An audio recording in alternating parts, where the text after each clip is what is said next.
December 12th. We were getting ready for school when Aaron found the fire truck. It was a big one with an adjustable ladder and small hoses that spooled and unspooled as needed. There were 2 firefighters in the front seat in full gear with their axes in hand and their respirators on tight. Aaron rushed over to the tree in a wild excitement as he started zooming it around the room.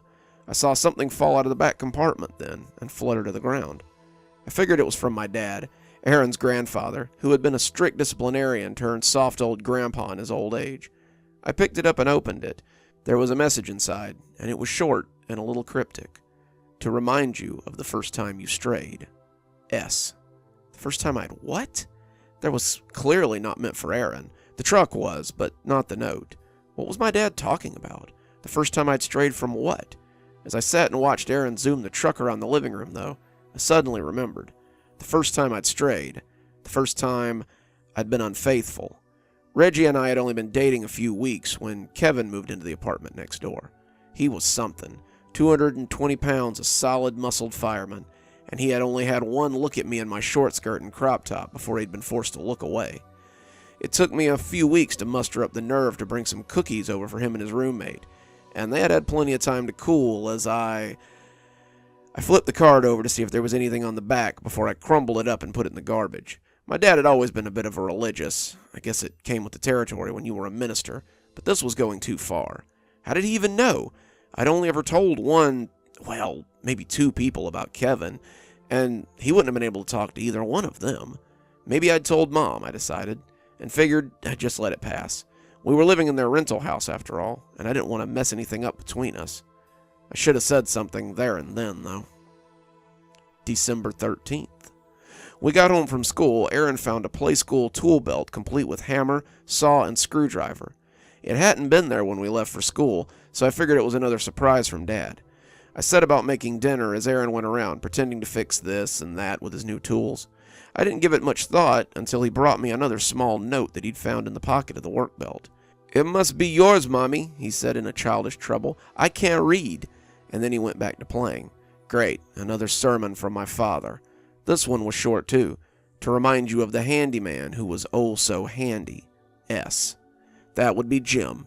Jim was our handyman. Reggie had hired him to fix the place up when we'd gotten married, since he was too busy at work to do his own repairs. The house had been a gift from Reggie on our wedding day. His parents had left him a small fortune after they died, and he had found a new house for his new wife.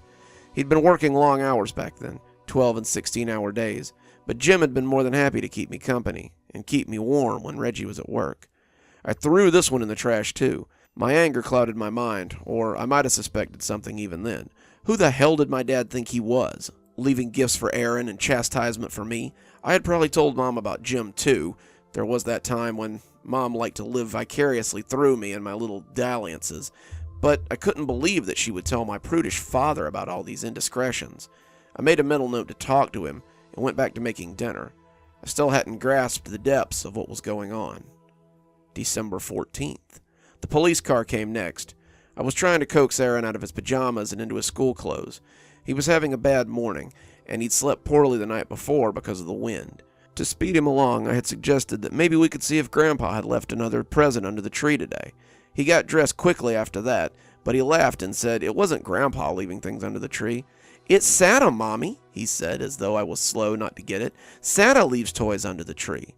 "Of course," I said, pulling on his sweater. "It must be Santa. He's rewarding you for being such a good boy throughout the whole endeavor." "What's an endeavor?" he asked. He was always so curious. "It's just a hard time, honey. Let's go have a look and see if we left you anything while we eat breakfast and get ready for school, okay?"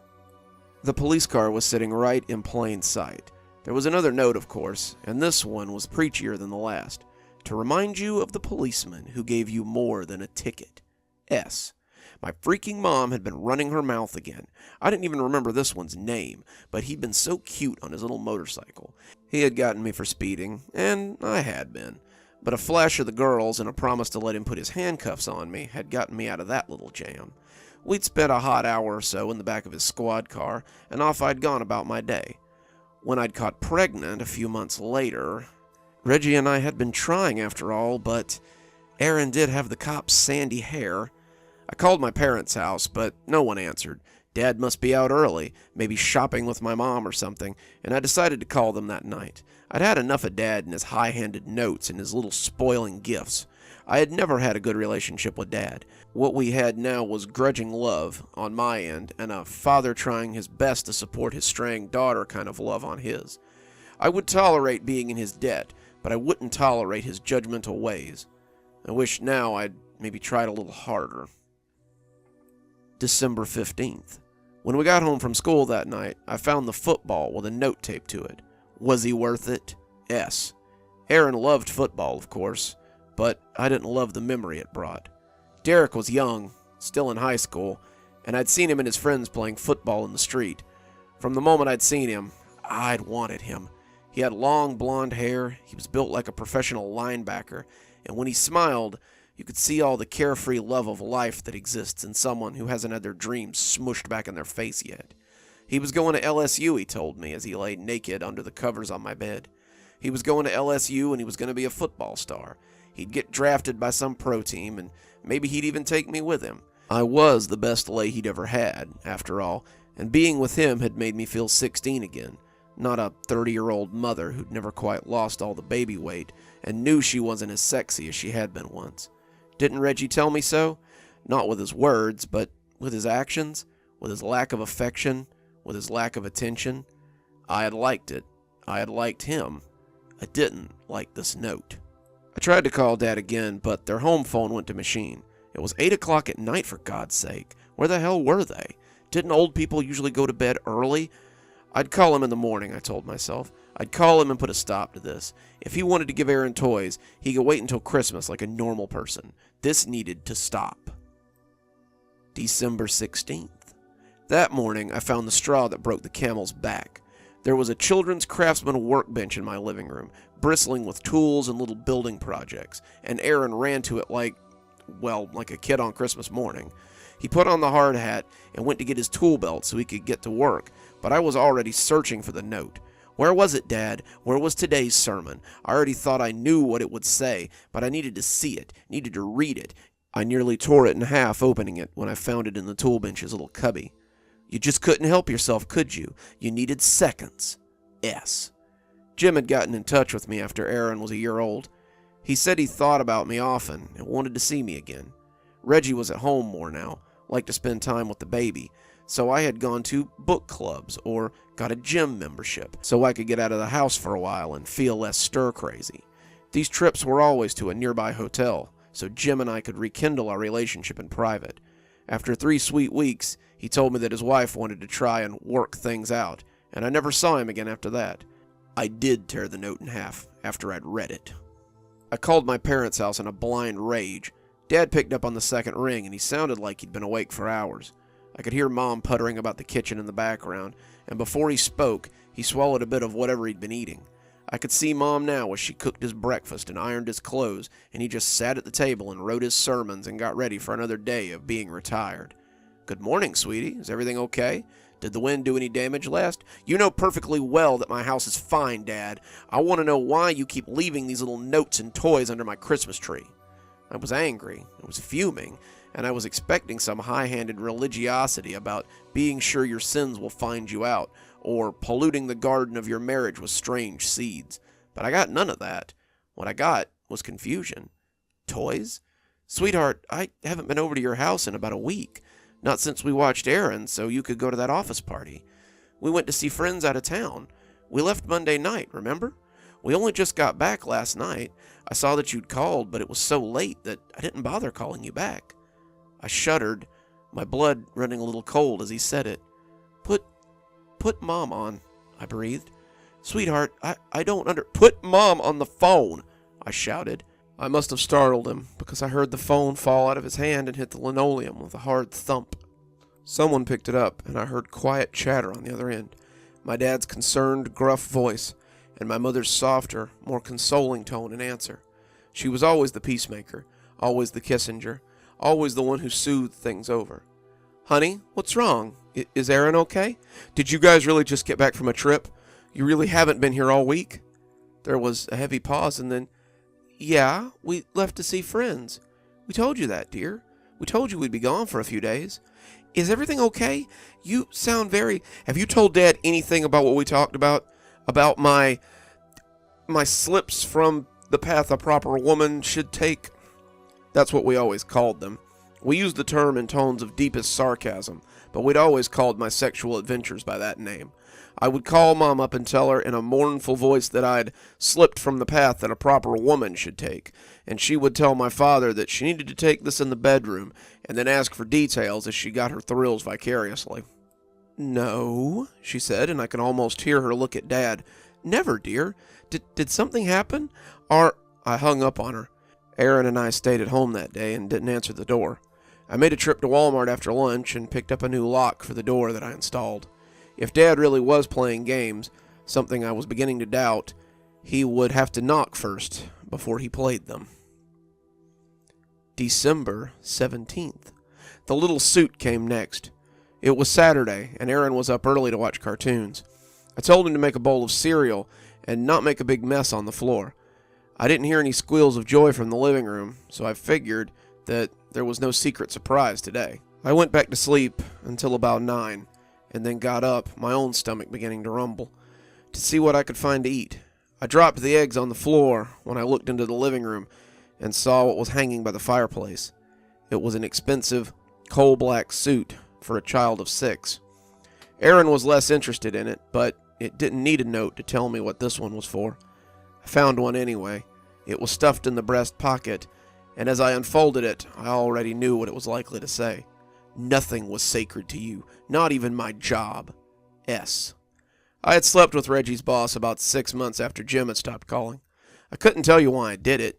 I did it because I could, I guess, and his boss just looked so good in his Armani suit. Our fling was passionate, but burned out fast. 3 months in, and he traded me for a newer model, a secretary with high breasts and well-formed backside, and I sulked off into the distance.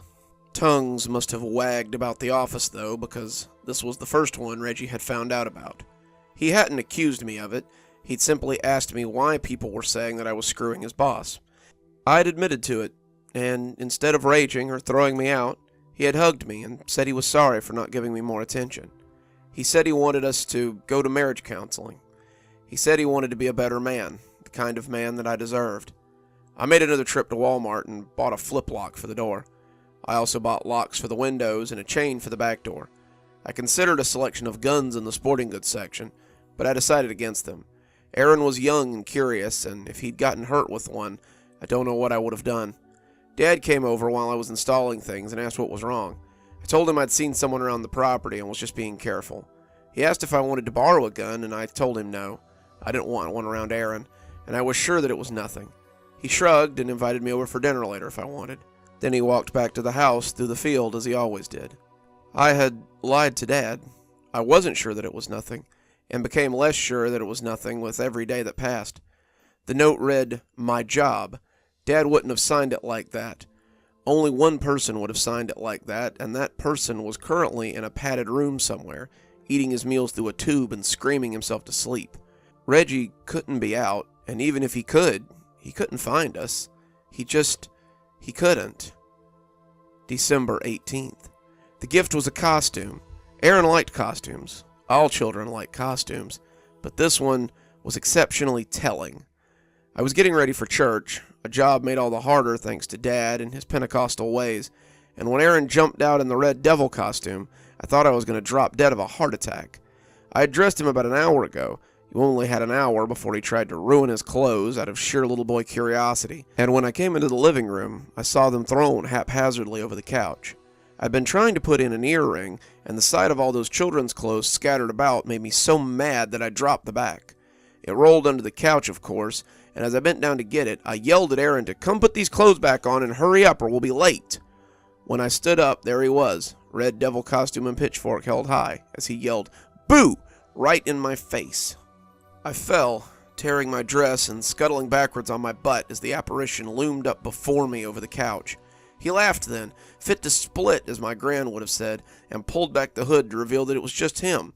He climbed in my lap and gave me a kiss, my stunned face and overloaded body too keyed up to respond, and said he'd found it under the tree, Santa had brought him a costume for next Halloween, probably because he had missed it this year, and it was so cool and neat, and I barely heard him. I just picked him up and put him in his room and closed the door. The note was lying on the floor next to the tree. Aaron must have thrown it there in his haste to have the costume out. I bent down slowly, and with shaking hands, I picked it up. It was the same notes I'd been getting for the last 6 days. Simply, write your own message notes on a plain white envelope, and I almost dropped it as I opened it to see what my Secret Santa had written this time. A Halloween treat to go with your Halloween trick. S. We'd been in marriage counseling for about a month when I realized that the problem was not my husband. Reggie felt that he was working too much, that he was too focused on his job, that he wasn't an attentive enough husband, and that my cheating was just my way of showing him the error of my ways. He was too hard on himself. I had been kind of a floozy since before we met, but the therapist had showed me something that maybe I hadn't wanted to admit to.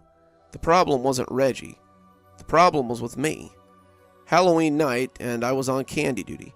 Reggie had taken the night off, and he and Aaron, now 2, had gone out trick-or-treating.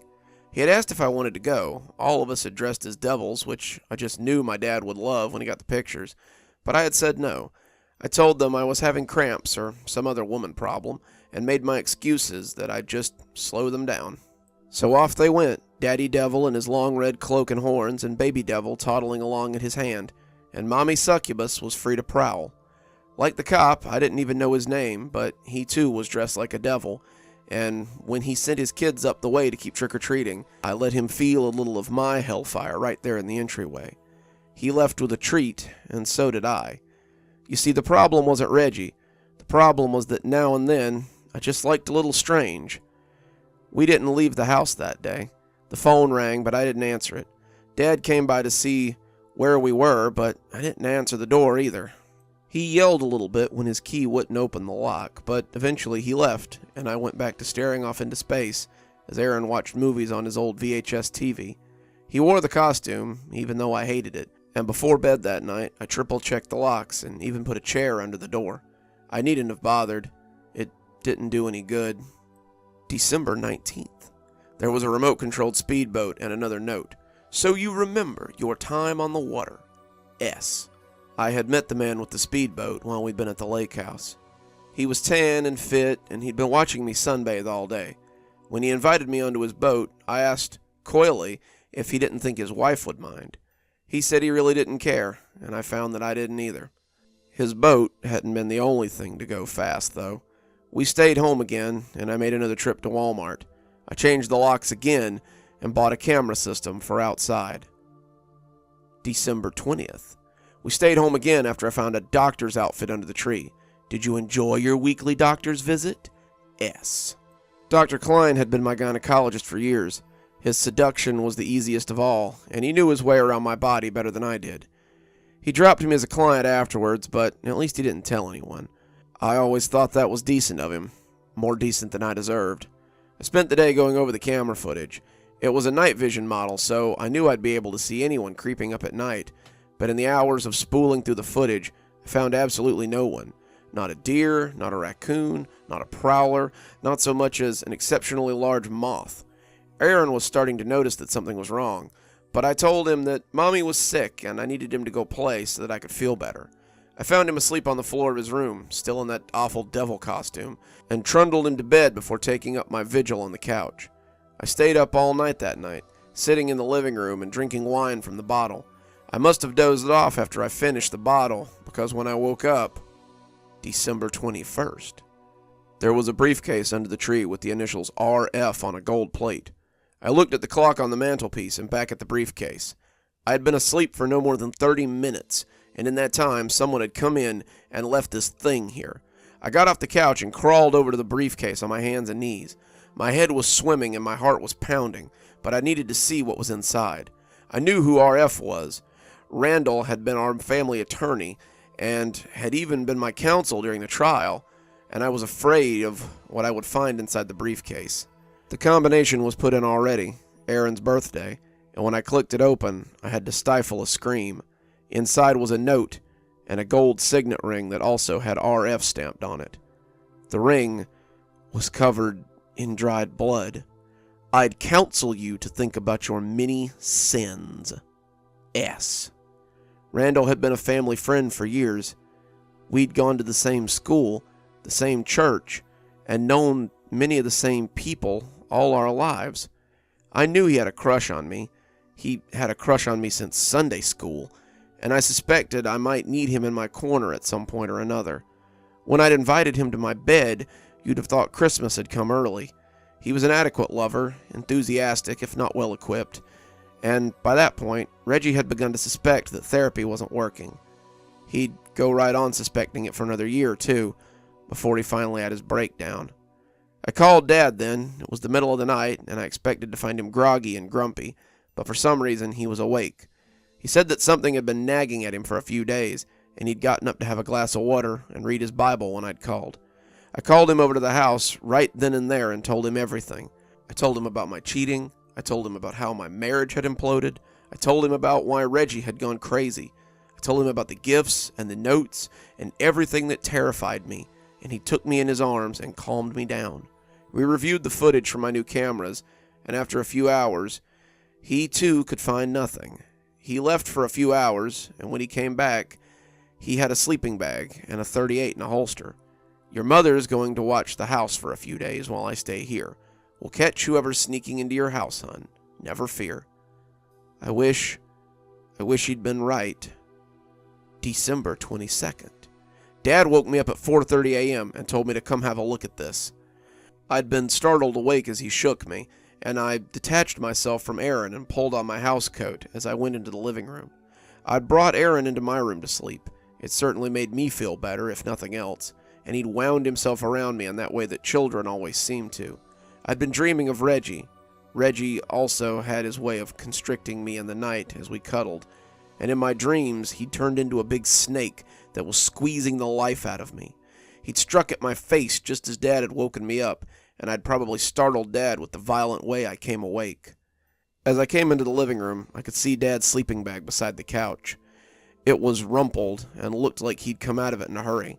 He pointed to the fireplace, and I saw a wrapped box sitting there with a neat card attached to the top. Dad said he couldn't have dozed off for more than an hour, and when he'd woken up, the box was just there.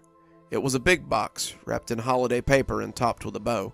The card looked spooky, almost skeletal, and as I took it, I had already figured out that this present wasn't for Aaron. This gift was for me. We told him how we felt, but how did he make you feel? S. He was talking about Dr. John.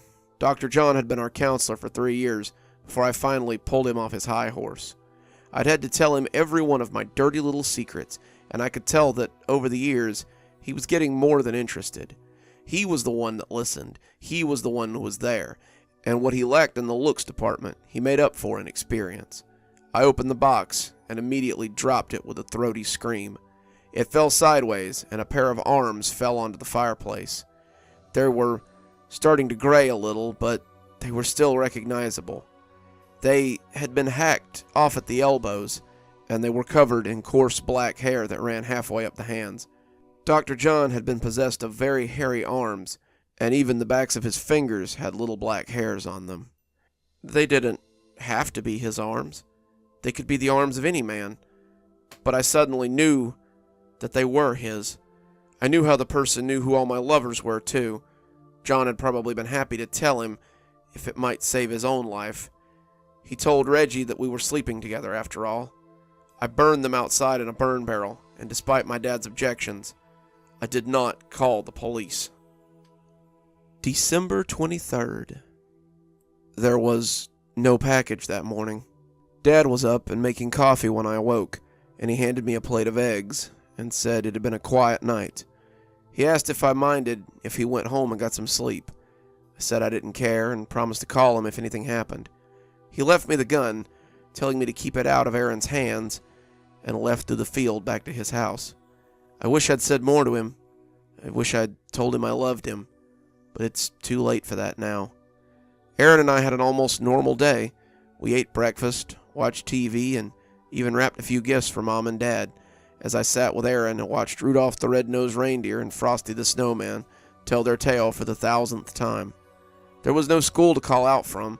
School was on break until the first of the year, and Aaron and I just enjoyed a nice, quiet day at home. Around 5:30, I realized I needed tape to finish wrapping. We got into the Range Rover and went to the store a few miles up the road. Mom and Pop stores were closed up, but the chain stores were usually open this time of year and could be counted on not to close until Christmas. I got some stuff for dinner, the tape, some more wrapping paper, and wished the bored-looking clerk behind the counter a Merry Christmas as Aaron and I went back to the car. I stopped in the parking lot as fine white snow began to fall all around us. Aaron laughed and danced in excitement, catching the snow in his mouth and jumping around as children do in the snow. The wetness fell around me, but I was lost to it. I had eyes only for the Range Rover, for the windshield, for the monstrous lump that sat in the front seat and grinned at me menacingly from behind the steering wheel. It couldn't be. It was impossible. But there it sat like a cancerous sore on the front seat of the SUV, mocking me. A Christmas present with a familiar white card. Aaron was sullen the whole way home. "I want to open the present, Mommy," he whined as I slid through the deepest snows and tried to call my parents' house again and again. "It's for me. It's from Santa." "No, Aaron, this present is for Mommy. I'm just sure of it," I said with false glee. The phone in my hand rang and rang and rang again. Why weren't they answering? Surely they haven't gone out now. Dad must be awake. I needed them. For what felt like the first time in my life, I needed him, and I had a sick feeling in my guts that I'd never see either of them again. Aaron and I pulled up in front of their house, and it sat dark and still. 5:30 should have been prime time for my parents. Dinner to eat, paperbacks to read, crosswords to complete, Mom's knitting needles clicking away, and the darkness inside made me feel sure of what I already knew I'd find. "It looks scary, Mommy," Aaron said, and I agreed with him wholeheartedly. I didn't want to take him inside. I didn't want to go inside at all, but I knew I couldn't just leave them in there. I unbuckled his seatbelt and took him by the hand, and we walked inside the dark house where I did not want to go. The door was unlocked. It opened on oiled hinges and gave out none of that creepy funhouse squeal you always hear in the movies. The living room fire was out, and Mom and Dad's easy chairs looked like crouched ogres in the darkness. I flipped on the lights, and the cheery Christmas tree lights blinked into illumination. The overhead lights didn't come on, and as we walked in, I heard glass snap under my boots. The naked light that hung from the ceiling fan had blown, or had been broken, and in the twisting light of the Christmas tree, we made our way to the kitchen. That's where we found Mom. She'd been doing dishes when someone had come upon her, and she hung out of the sink like a rag doll. She'd been drowned. Someone had held her head under the soapy water until she stopped breathing, and now she slumped in the sink like a woman taking a nap. Aaron stepped back, asking what was wrong with Grandma, but I turned him away from the grisly scene and off towards my parents' room. Dad was in there. Someone had cut his throat. I closed the door and took us to the guest room. That was where I opened today's present, the box I had taken from the Range Rover. The box contained a broken pair of glasses and a tweed coat that was drenched in blood. I sobbed as I saw them, knowing immediately who they belonged to. Samuel had been the love of my life. He was a professor of literature at the local community college, and I'd been taking his class as a lark. He was old enough to be my father, but the smell of pipe smoke and old books that hung around him made me feel safe. He was a generous lover. He would have made a better father to Aaron than Reggie could ever have, and I'd been preparing to leave Reggie for Samuel.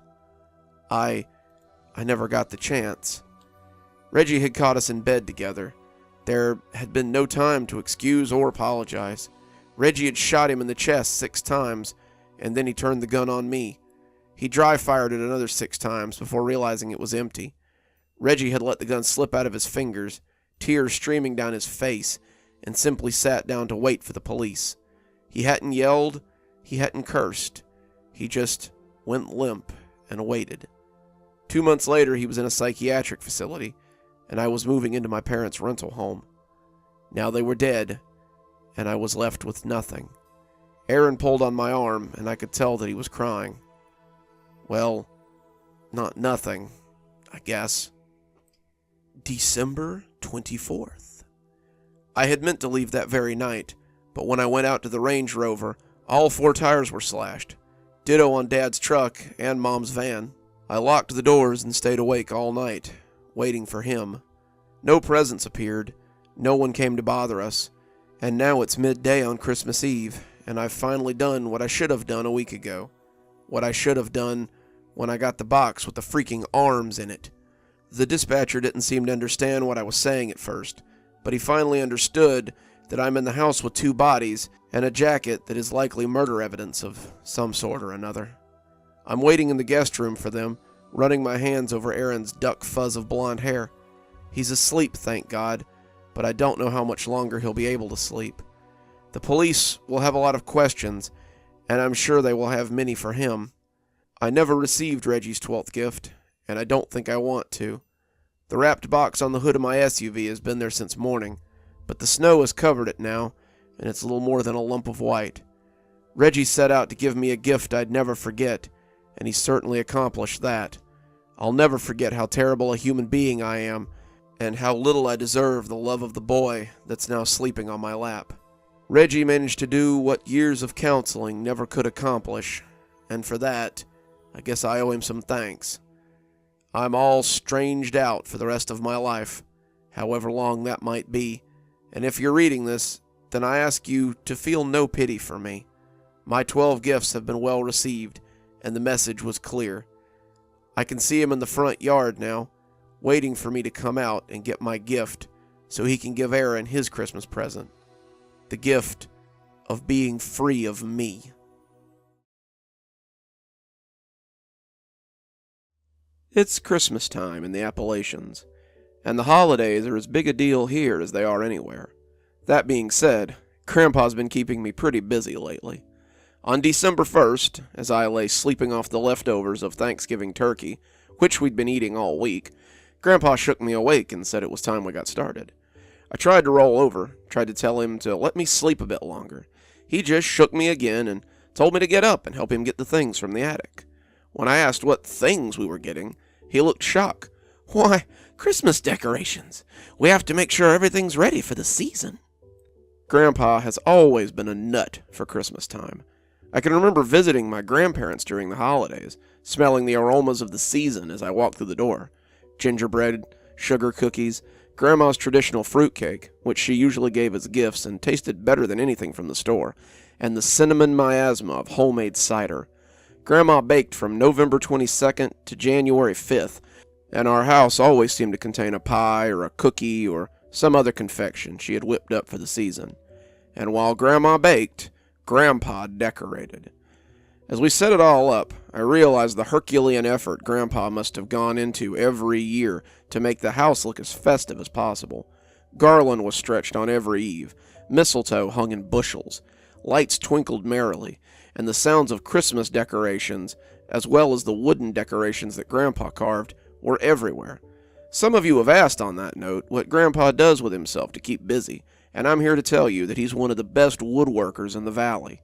He makes furniture, walking sticks, many other pieces that he usually sells at the flea market, usually around this time of year, actually. Even the most jaded child's eyes would often light up at the sight of a deer or a wolf that Grandpa had cozied out of a block of pine or spruce or maple, and many of the intricate decor pieces looked very homey against the singing horde of Walmart abominations.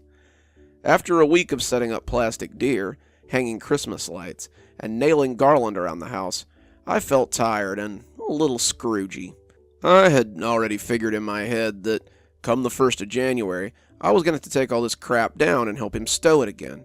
Grandpa had thrown up half a Walmart holiday section and a quarter of the local hardware store's holly jolly aisle. I just knew that it would take a week to get this all back in the attic, and the thought was making me testy already. I was hanging stockings from the fireplace when I heard a sudden chirp of a cricket. I jumped a little, not expecting to hear the sudden invasion of the insect. I hadn't heard a cricket since the cold front a few weeks ago. He was a big fella, too. His body was coal black, and his legs were long and sinuous. He sounded off again, hopping a little closer to the crackling fire, and I reached slowly for the magazine sitting on the end table. This guy had clearly been hiding amongst the decorations, and I didn't want to have to deal with him until spring. When my hand met resistance, I looked back to see that Grandpa had caught the end of my magazine.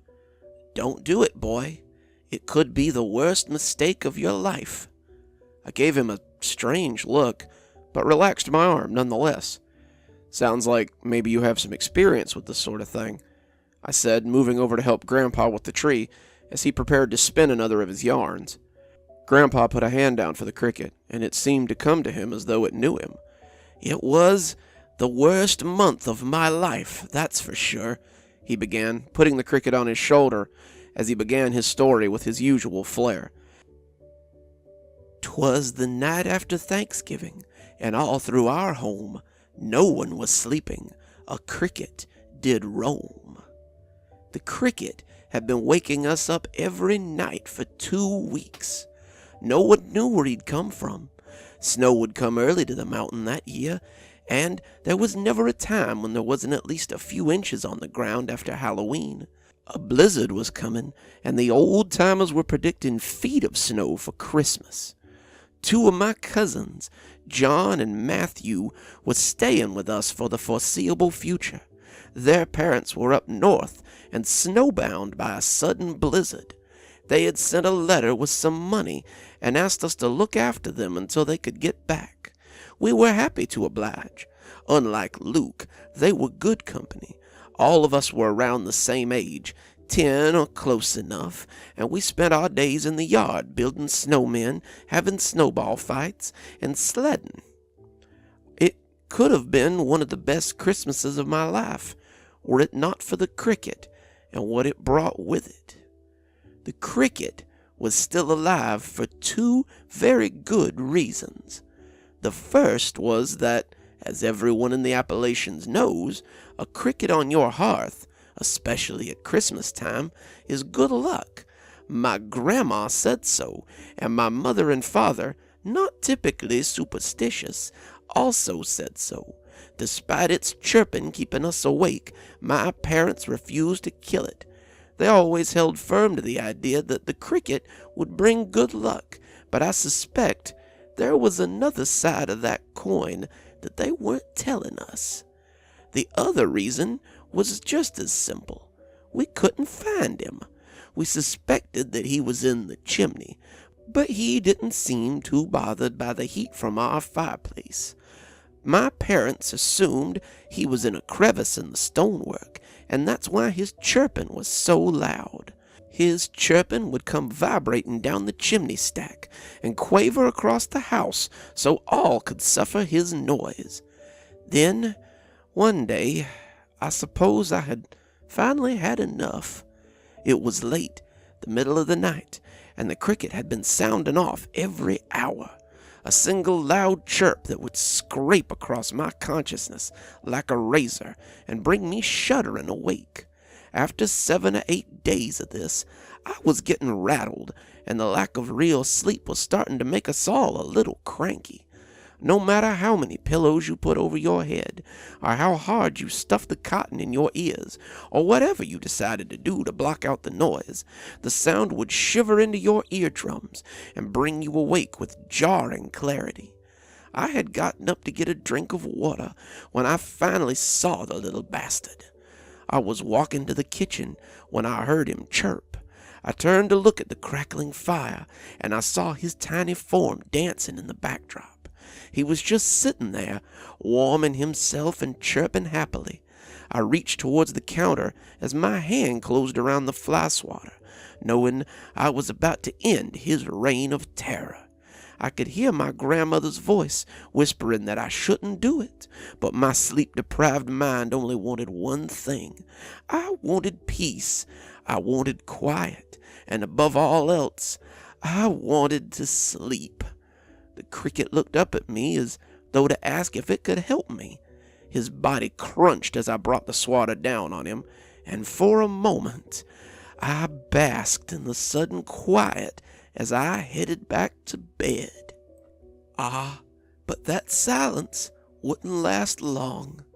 No sooner had I climbed back into bed, snuggling down and getting ready to sleep, than I heard it again.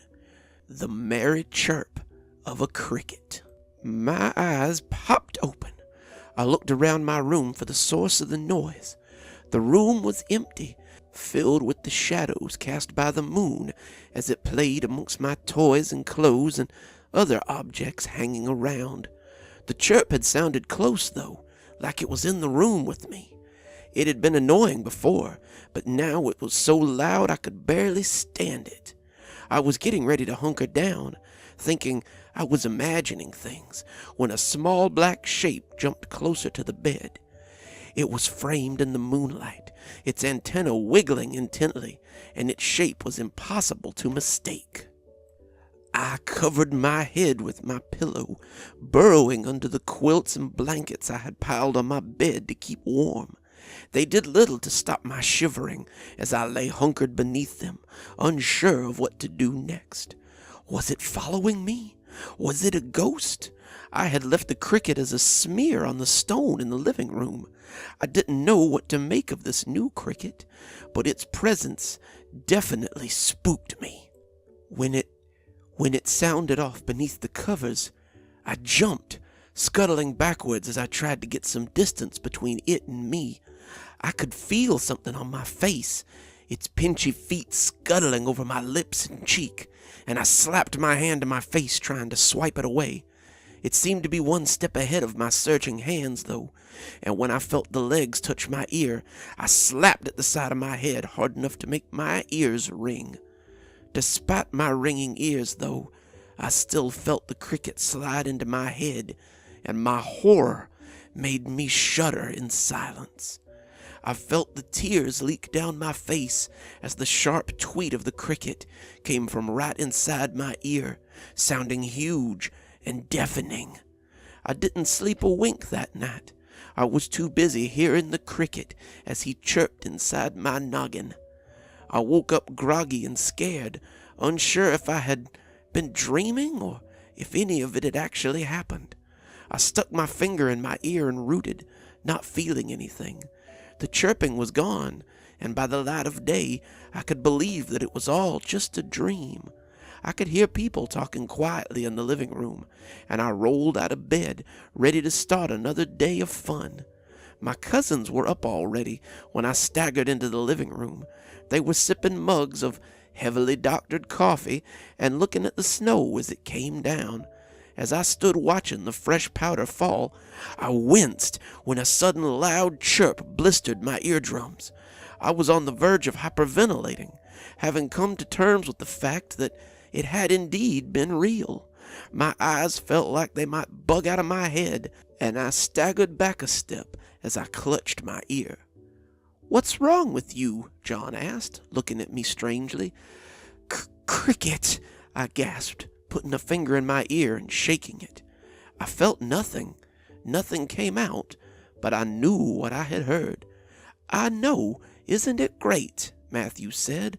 "First good night's sleep I've had all week. I didn't hear that little bugger all night." "Me either," John agreed, and they clinked their mugs together in celebration.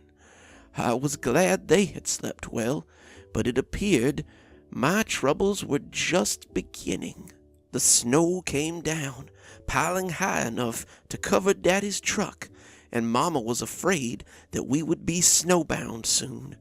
We had a lot of supplies laid in, but with 5 of us living here 24 hours a day, the supplies were likely to only last a few weeks. We were just kids, though, and while my parents worried about supplies, we played in the snow.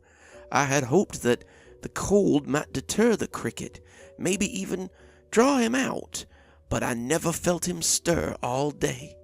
What I did feel was his ear-piercing chirps at random times throughout the day. When I came inside later, I had developed a slight twitch from the sudden and unpredictable chirping of the cricket.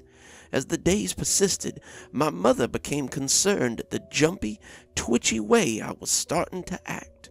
The chirps were like an ice pick in my head, and I knew that I wouldn't sleep a wink that night for the noise. as I lay awake, hearing the pair of crickets chirping at odd intervals in my skull. I remember the crickets chirp from the living room as a happy memory. The week that followed was a bit of a blur. I lived in a state of constant pain. I don't think I slept more than a few minutes a night. Sometimes the thing would chirp ceaselessly, making my head ring like the inside of a bell. Sometimes he would lure me into a false sense of security, though, by not chirping for hours, only to chirp loudly just as I would drift off to sleep. Sometimes it would sound like one cricket. Sometimes it would sound like a whole swarm of crickets had hopped in and started chirping around inside my head. By the end of that week, I was ready for the funny farm, and I worried that my life would never be the same again. Luckily for me, Grandma came through again. After 7 straight days, the snow was halfway up the window. It had been falling steadily, and a real blizzard was brewing outside. We had all been kept inside as Daddy tried to keep the front door clear, and my cousins were reading or playing with toys as I slowly went mad. I was sitting in the corner, the twitching becoming worse by the day, and everyone had started avoiding me. I was deteriorating mentally since the cricket had gotten into my ear, becoming a prisoner in my own body. I shook. I made strange noises. I pissed my pants sometimes. I seemed to cry ceaselessly. I had seen a kid at school once that had fits, and he had sat in the back and twitched just this way. I remembered being scared that I would be like this forever, and I remembered praying to God to help get this cricket out of my head. As if in response, the door burst open, and my grandma came in with a bundle of firewood under each arm. Grandma had come from her house to ours, and no one was quite sure how she had carried 2 large stacks of firewood through the snow like that. Mama had my cousins take the firewood and set Grandma down by the fire. She didn't immediately see me, but her eyes grew wide and concerned when she did. She didn't say anything then, but she came to my room after my parents and cousins went to bed that night to talk to me. "What have you done, my love?" she asked as I lay in bed. I turned my weeping eyes to hers and stuttered out the whole story. I told her about the cricket, the constant chirping, the erosion of my mental state, and she just nodded. I explained it through the chirping explosions of my head's house guest, and she seemed ready to weep with me every time I twitched. She took it all in, and when I was done, she got up and said she needed some things from her house. "It may take me some time to get the things I need, but I think I can remove this curse from you. Stay strong, love. I'll be back as quickly as I can." For the next 3 days, I neither ate nor slept. Mama fussed over me, trying to get me to eat something. Daddy thought I had just gone stir-crazy, and told her just to wait and see if I would snap out of it. My cousins were curious, but ultimately grew tired of watching me lie in bed and drool on my quilt. Inside my head, the crickets were the only ones who kept me company. Their chirping grew more erratic as time went on. Mama changed my clothes when I messed myself, but eventually she just left me naked with a towel under me. I don't remember those days very well. I mostly just existed. Mama was getting worried about Grandma, too. She just left out into the snow without a word. What happens if she freezes out there? "Don't you worry, Pook," my daddy said to her. "Mama's been living in these mountains for a long time. She knows how to come and go without much fuss." I hoped, in as much capacity as I could hope, that he was right. Grandma couldn't get lost in the mountains. Could she? I had seen her navigate these hills with ease in any season. The thought that she could get herself lost was laughable at best. but the thought that a cricket could infest my mind had seemed silly too a few weeks ago. Then, sometime in the wee hours of the fourth day, I looked up, and she was there. She picked me up as easy as a rag doll and took me through the dark house. The boards creaked sleepily, and the snow pattered gently on the window. I could hear the sounds of my family as they snored around us, and if they heard us, they never stirred. She took me into the bathroom and locked the door, sitting me into the heavy tub that had been Daddy's wedding present to Mama all those years ago. She poured in water, cold and fresh, as she opened her bag. She also had several buckets of lukewarm water, and I felt my skin break out in goose prickles as I lay there in the semi-warmth.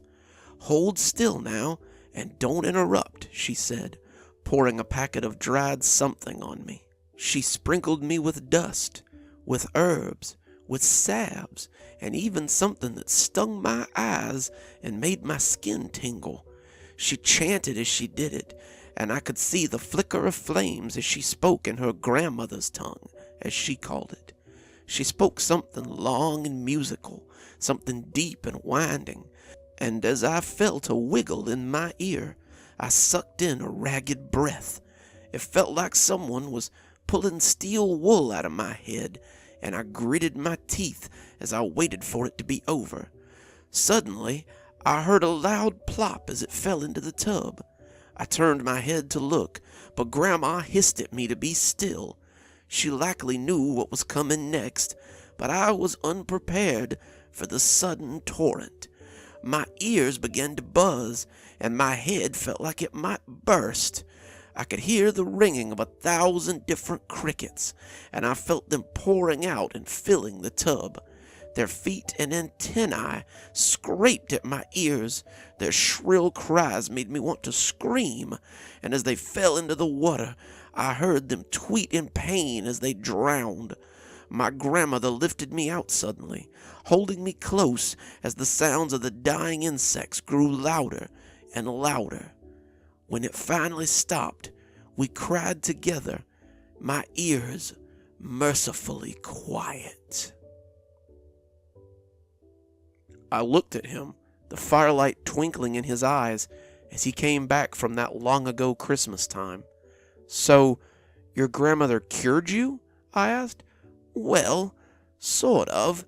I've had a persistent ringing in my ear ever since, but the chirping was indeed gone. A few days later, and I was back to my old self, though I could still swear I heard the phantom cricket sounds for about a week after she took the curse off me." My eyes went a little wide then. "The cricket cursed you?" Grandpa nodded. "It was all my grandmother could figure. The little critter had been killed needlessly, and instead of good luck, it had bestowed a curse instead. Grandma said I had been lucky she had come around. The cricket in my head would have eventually become too much, and I would have probably died or gone too crazy to ever come back from it." I looked back to the cricket, now showing a bit more respect. What will you do with that fella?" "Grandpa told me to follow him, and he took me back into his room. In his bathroom, the whole thing wrapped with a towel to keep the cold out, was a small mesh cage that contained about 5 or 6 sluggish crickets. They nibbled on potato slices, drank water from a dish, and hopped around the wood chips on the floor of the cage. Grandpa added his new friend to the cage and smiled at me as he closed the little door. "I'll take them to the woods when it gets warm, the ones that last the winter anyway. I always release them come spring, so they can bring luck to others next winter." I hugged him then, glad he had saved me from something similar to the fate that he had endured, and he patted my back happily. Now, come on," he said a few minutes later, listening to the crickets tuning up in their cage. "We have to make this place ready for Santa Claus. I met him once. Did I ever tell you about that?" And as we went back to our decorating, he told me about a night in Alaska where he had indeed met the jolly old man himself. I can still remember my mother's look when I told her I wanted to invite Lucy to spend the holidays with us.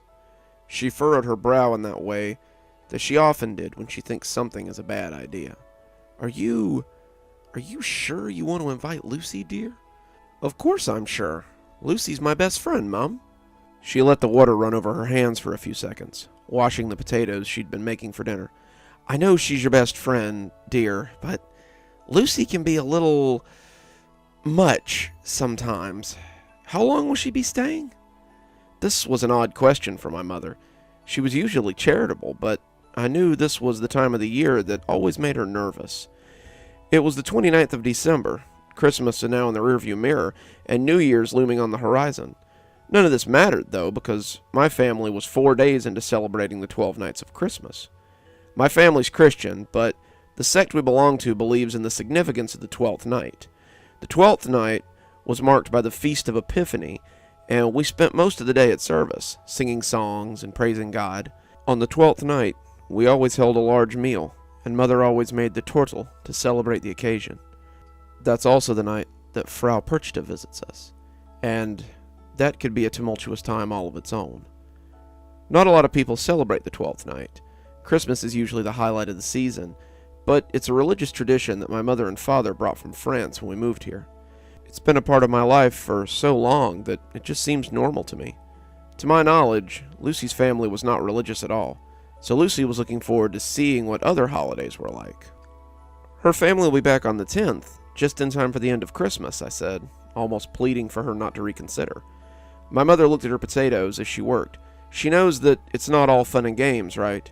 We go to church a lot those days, and the celebration is mostly religious. Yes, I assured her, she knows it's not all fun and games. That wasn't a complete lie. Lucy had been interested in my family's quaint holiday customs, and I had tried to impress upon her that this time of year was very important to my family. There had been a lot of questions in my class about the 12 Nights of Christmas. I told them how it had more to do with the nativity play and less to do with the song. I told them how we had the turtle, a pastry with a pea in it, and how if you found the pea, you got to be the queen for the evening. I usually found it, and my parents made a game of me being the queen for the night and parading me around the house. Lastly, I told them about Frau Perchta, the old woman who would visit on the 12th night and give out presents to good children. I believed this was the reason that Lucy wanted to stay with me instead of Chelsea or Maggie, her two other friends. Lucy saw an opportunity to get a second Christmas of sorts, and she wanted to use my holiday to get more presents. I wasn't too offended by this idea. I liked extra gifts too, but the idea of her using Frau Perchta to get them made me feel a little funny. Not really guilty, but not good either. Lucy was used to dealing with the kind of generous gift givers like Santa Claus. Frau Perchta was not a benevolent, jolly being. The Frau was honestly a little scary, and I had only just gotten comfortable around her myself. She was a gift-giving entity, which was nice, but she was also a stick that my parents would use to correct me when I was bad. Unlike Santa, the Frau was not just a Christmas entity either. The Frau was always watching, always judging, and they used her year-round lest I step out of line. "Better behave, Frau Perchta will see. Put that candy back, you wouldn't want me to tell the Frau.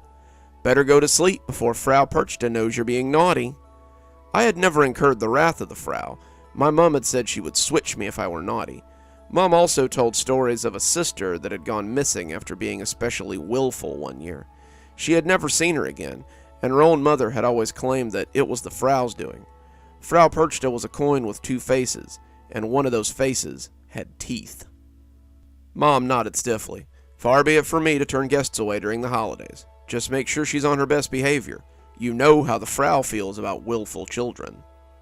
I shuddered as she said the words, remembering the sister she never saw again. Lucy arrived 2 days later, and her parents thanked us for agreeing to let her stay. They were going to see friends out of town, places where Lucy would be relegated to a back room of strange children while their parents gathered.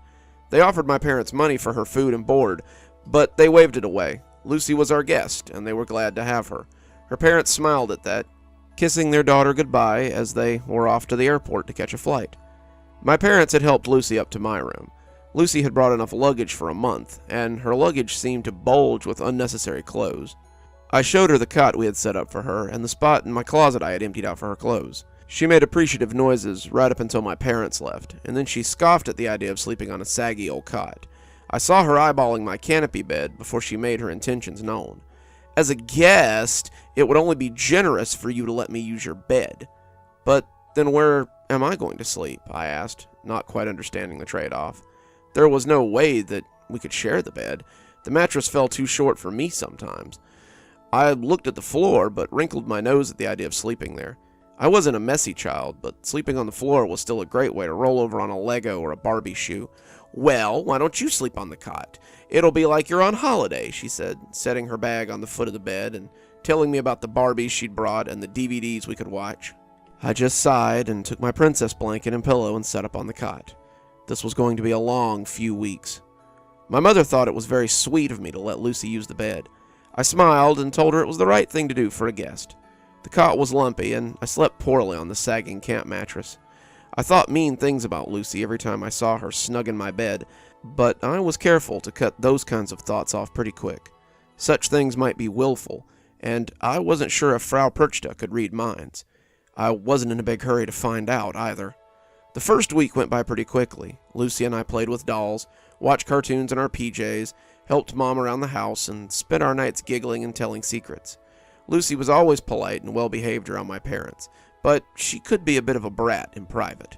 She complained that our house was too small and our food was too bland. It was too cold in here, and the service we dragged her to every night was too dull. I had seen my father shoot her dark looks as she sat in the pew beside me and sighed or fidgeted, but he was too kind to ever say much. She seemed to find our services quaint but boring, and was always ready to go when it was time to leave. On New Year's, Mom and Dad let us stay up with them so we could see the midnight ball drop and toast the New Year with sparkling cider. We sat in front of the TV, watching the New Year's special and waiting for midnight. Lucy told me about how last year she and her parents had been in Paris for the New Year, and her mother had let her drink some champagne when the clock struck midnight. I asked her what it had tasted like, and she said, too low for my parents to hear, it tasted better than this gross juice, and stuck her tongue out as she laughed. When she went to set her glass down, I saw it tip over and spill onto the carpet. She picked it up quickly, and my mother saw the stain before she saw the glass.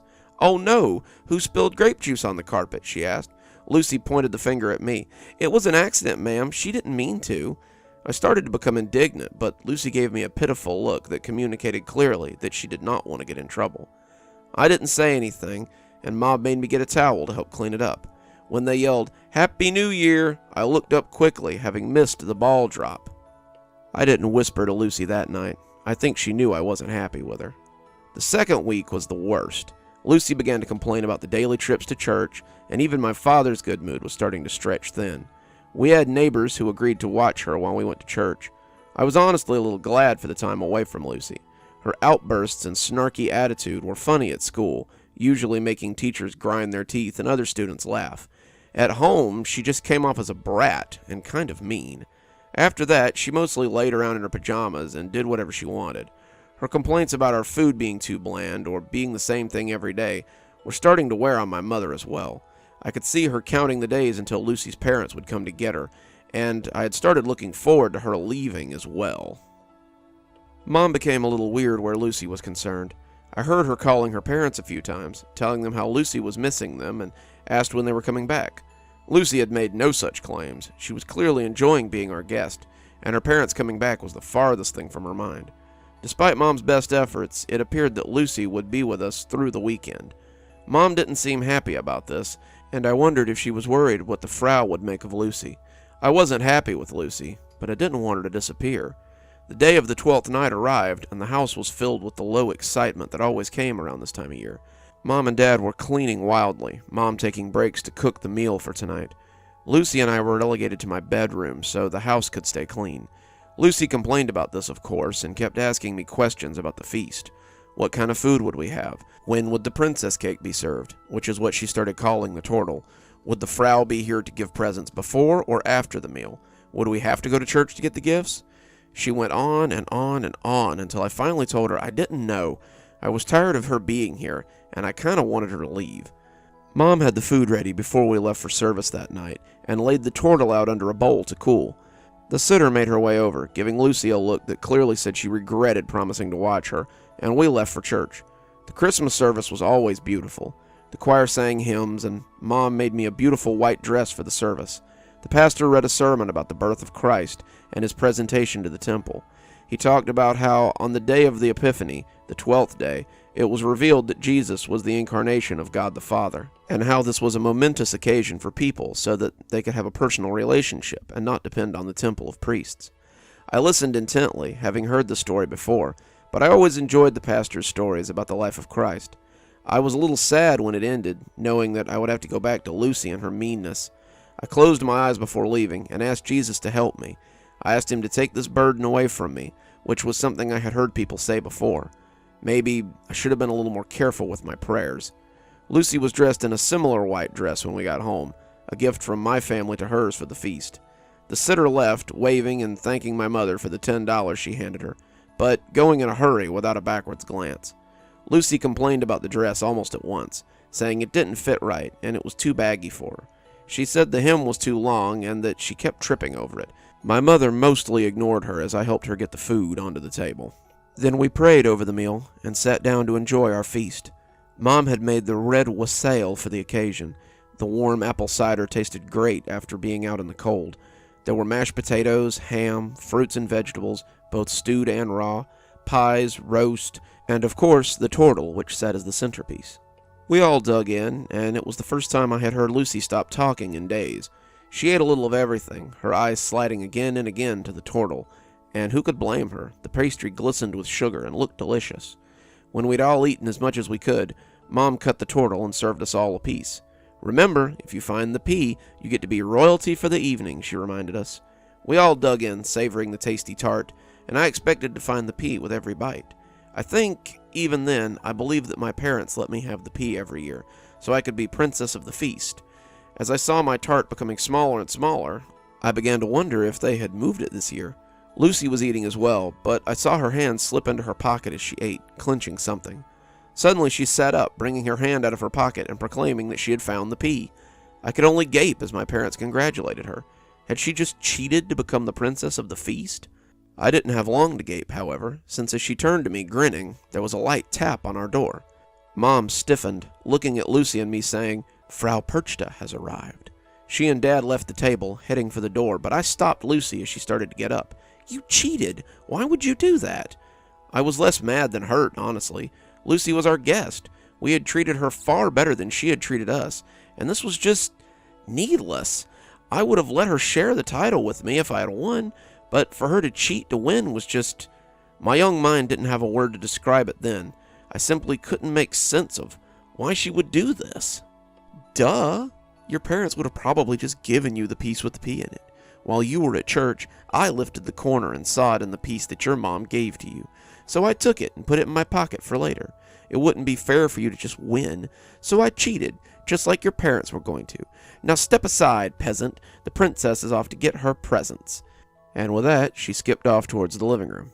I had little choice but to follow after her. The Frau was seated in the living room when I arrived. Frau Perchta, as I've said, had always scared me a little. She was dressed in a habit, a long white shawl covering her face and framing her ghostly mask that she always wore. The mask was made of dark wood, looking ancient and resembling a smiling ogre. She was hunched, using a cane to get around, and she leaned forward in the chair as she beckoned me towards her with a gnarled hand. "Come forward, child." I took a step, her voice sounding like dry leaves in a hollow log. Lucy stepped forward instead, however, standing before the Frau and jutting her chin out. "Hey, I was here first. I get my gifts before her." My mother sucked in a breath, and my father's eyes got very wide as his skin seemed to pale. The mask bent to look at Lucy, and the wooden thing did not seem to like what it saw. "Run along, child. You are not of my ilk, and I would not judge you by my rules." Lucy huffed out an angry breath. "Hey, I was promised presents from you. What, I don't get presents just because I'm not part of this place?" The wearer of that mask sucked in a long, suffering breath and looked at Lucy icily. "Clearly, you are not part of this place, child. If you were, you would know it was wise to treat me with respect when I honor a household with my presence." "Oh, so I'm just supposed to accept that you didn't bring me anything?" She brought the pea out of her pocket and waved it in front of the mask. "I am the princess of the feast, and I want my gift. I'm royalty today, and you can't tell a princess no," she said haughtily.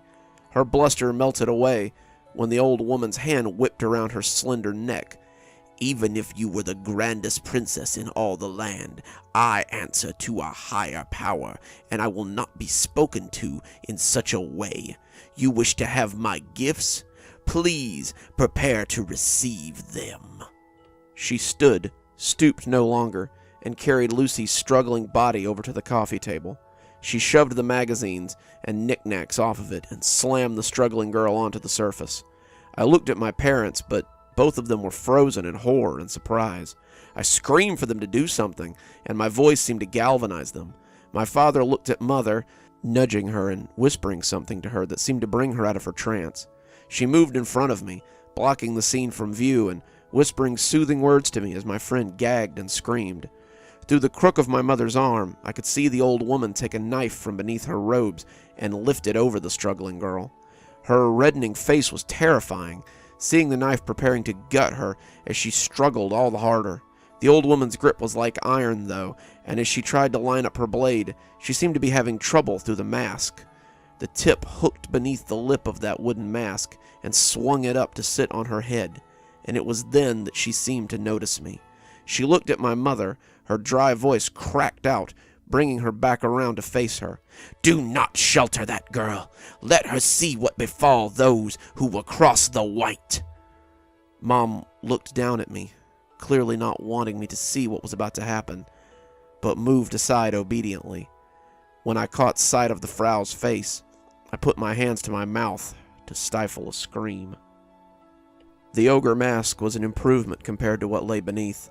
Her gaunt face was skeletal, the nose little more than a flap of skin, and that skin was ice blue and stretched over her skull like wax paper. Her teeth were sharp, like little stones in her mouth, and she held my eyes with a pair of crystalline blue ones that nearly gave me frostbite. She released me a moment later, bending to the struggling girl she was holding against my mum's coffee table, and lifting the knife to get to work. Lucy struggled frantically. She was aware, it seemed, that this was no joke, and that neither my parents nor her parents were going to swoop in to save her.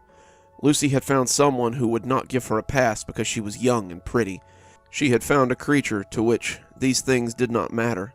Lucy had learned too late that sometimes it's best not to keep poking the bear when it's given you a chance to run. When the knife came down, it seemed to surprise her all over again. Her white dress began to soak with blood, the blade cutting through her abdomen and slitting her belly open. The old woman cut into her guts, sticking the knife blade first into the table and dragging out handfuls of ropey entrails. She threw them on the ground, Lucy twitching and convulsing as her life bled away. Her face had gone from red to purple, and her eyes bugged out as the lack of air caught up with her. It seemed the blood loss won out, though, because I saw her bulging eyes roll up to the whites as her purple face slackened into a death mask. She went limp, head lolling to the side, and the Frau reached behind her to grab a scratchy bag from beside the chair.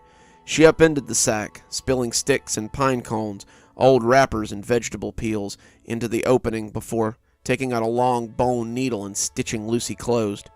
She did this with amazing speed, years of practice, I suppose.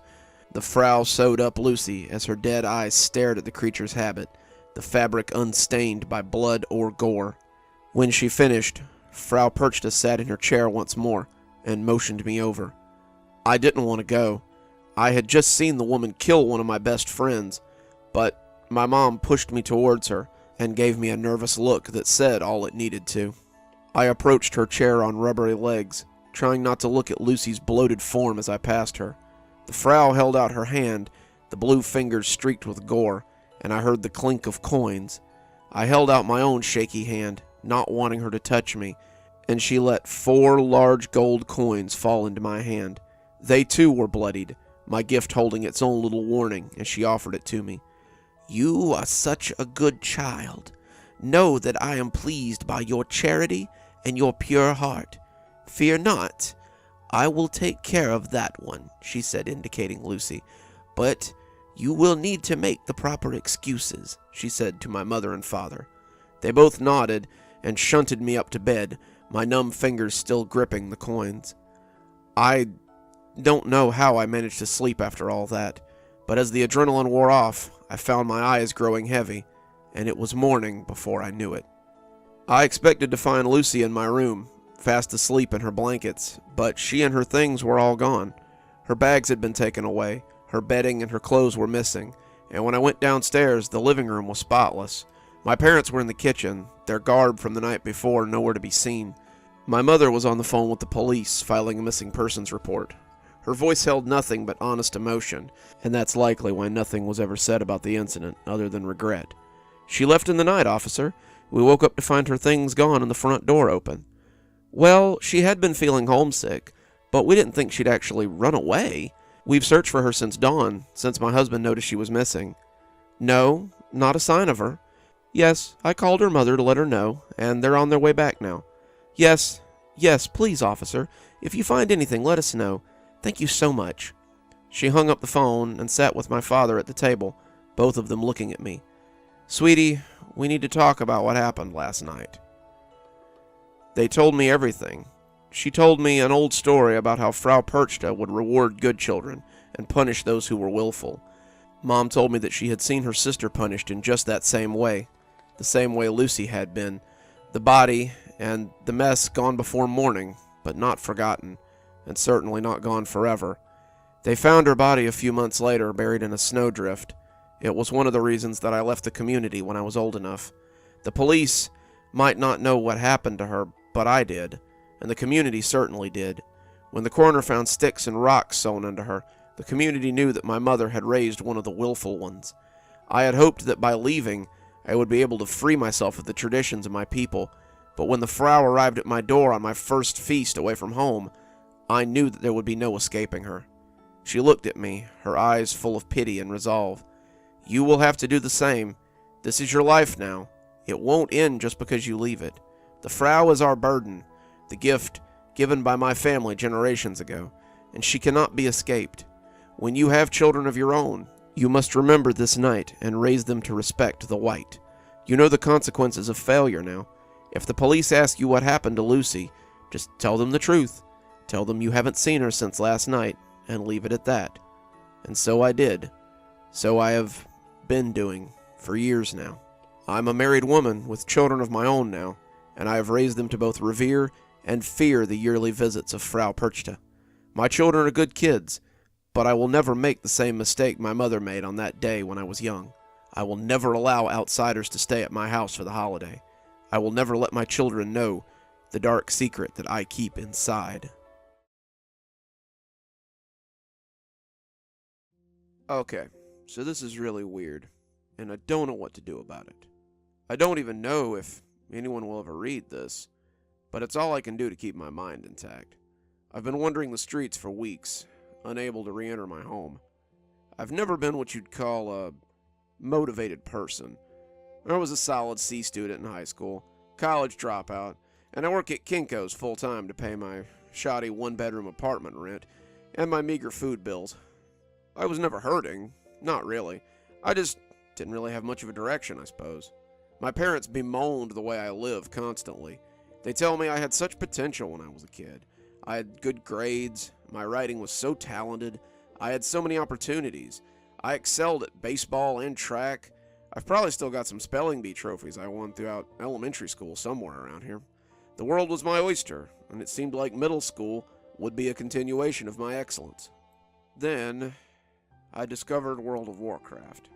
I know, it's a cop-out, but the game kind of took over my life. Suddenly, I didn't care about tests. I didn't care about extracurriculars, and if I still wrote, it was fanfic about the game that I loved. This affair started in 6th grade, and my parents are probably still kicking themselves for paying my subscription fees. Suddenly, my own priorities seemed to be doing my chores so I could get enough allowance to keep paying for my monthly subscriptions. I would spend hours online, which only worsened as I grew older. I was actually playing World of Warcraft when it happened. I had gotten off of work an hour ago, and I had hit the game as soon as I got home. My guild was raiding, and I was settling in for 8 hours of solid gaming. I was off the next day, so I could sleep tomorrow away if I wanted to. What did I have to get up for anyway? All my friends were online, so sleeping until I finally felt like getting up sounded pretty good to me. When the weird light started emanating from behind me, I thought it was my lava lamp at first. I started hearing someone talking, someone behind me as opposed to over my headset, and I glanced behind me to see a strange, wavering portal. It was like looking too far down the road on a hot day, and it seemed to shimmer over the dirty floor to my bedroom. There were 2 people standing in it. One of them was a tall man in a suit and a top hat, casting his hand to me as though showing something to the other. The other was a child, barely older than 12, looking confused in his pajamas. My eyes grew a little wider. That kid was me. See what your future holds if you stay on this path. Your dreams, your ambitions, all gone as you wallow in perpetual stagnation. The younger me looked around, seeming horrified, before begging the man to take him home. As you wish. And suddenly, they were gone. I sat there, listening to my guildmaster ask if I was still there. What the hell had that been? It had ended as quickly as it had begun, and left me thinking that something otherworldly had just happened. I had seen myself at the age just before I had given up, but I had no memories of what had happened. No one had ever visited me and taken me on a Dickensian look into my future. It had never happened, and yet I had seen myself seeing me, and the feeling of horror on that young face had been startling. I tried to get back into the game, but the thoughts of that little kid looking at me with real horror kept distracting me. A few minutes later, I told them I felt sick and took myself off to bed. I lay there thinking about what I had seen, wondering if it had all been a dream or a delusion or what the hell had happened. The look on the youngster's face had been deeply troubling, and I just couldn't shake it. What had that even been? Why didn't I remember it? I went to sleep thinking of these things, and they followed me into my dreams. I slept poorly that night. The strangeness started the next day. I had woken up at 1 o'clock in the afternoon and sat down with a bowl of cereal. I was ready to play for the day. I had sort of put the event of the night before out of my mind and decided that it was just something I had dreamed up. I had felt sick last night and dreamed about seeing a ghostly figure. My brain knew otherwise, but I had gotten pretty good at deluding myself after convincing myself that things were fine for so long. It started with something easily overlooked. I logged in and started trying to find a group for one of the lower level characters I was playing. I wanted to run a specific dungeon, but they seemed to ignore me when I asked to join their group. I thought it was kind of rude, but the longer it went on, the madder I got about it. I raged about it in chat, but it also went uncommented on there. I changed characters, thinking maybe it was a glitch, but I was still roundly ignored by everyone. After about an hour, I gave up and logged off. I tried playing other games I enjoyed, but no one seemed to see or comment on anything I said in-game. It was like I was invisible. I went down to the corner store to get something to eat, a pack of ramen and a sandwich, and I had to smack the counter a few times before the guy behind it would look at me. He was stocking cigarettes, but I know he saw me. I asked him why he didn't acknowledge me sooner, but he just told me to have a nice day and wandered off. After I ate, I went back to bed, and I lay there fuming. I wish, now that I had only been limited to being overlooked in games. The next day I had to work. I got up at 9, showered, ate breakfast, and put my uniform on. I thought about calling in. I was still kind of put out from yesterday, but I decided against it. Maybe a day of work would make me feel a little better. People would have to notice me if I was at work, right? I grabbed my keys and headed out to Kinko's.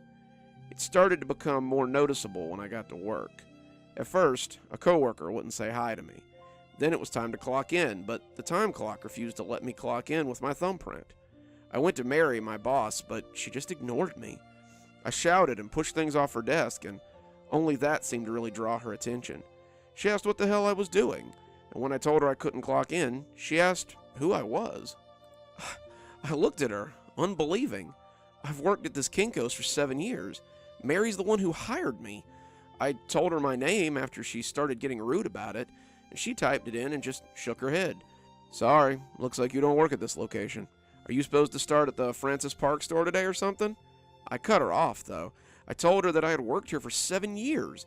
I told her we'd interacted almost daily since I started. I had literally been to her house, swam in her pool, gone to high school with her son. She stared at me blankly and said she had no idea who I was. She suggested that I check with the Francis Park store, but told me I would have to leave. After a little more arguing, she threatened to call the cops if I didn't leave immediately.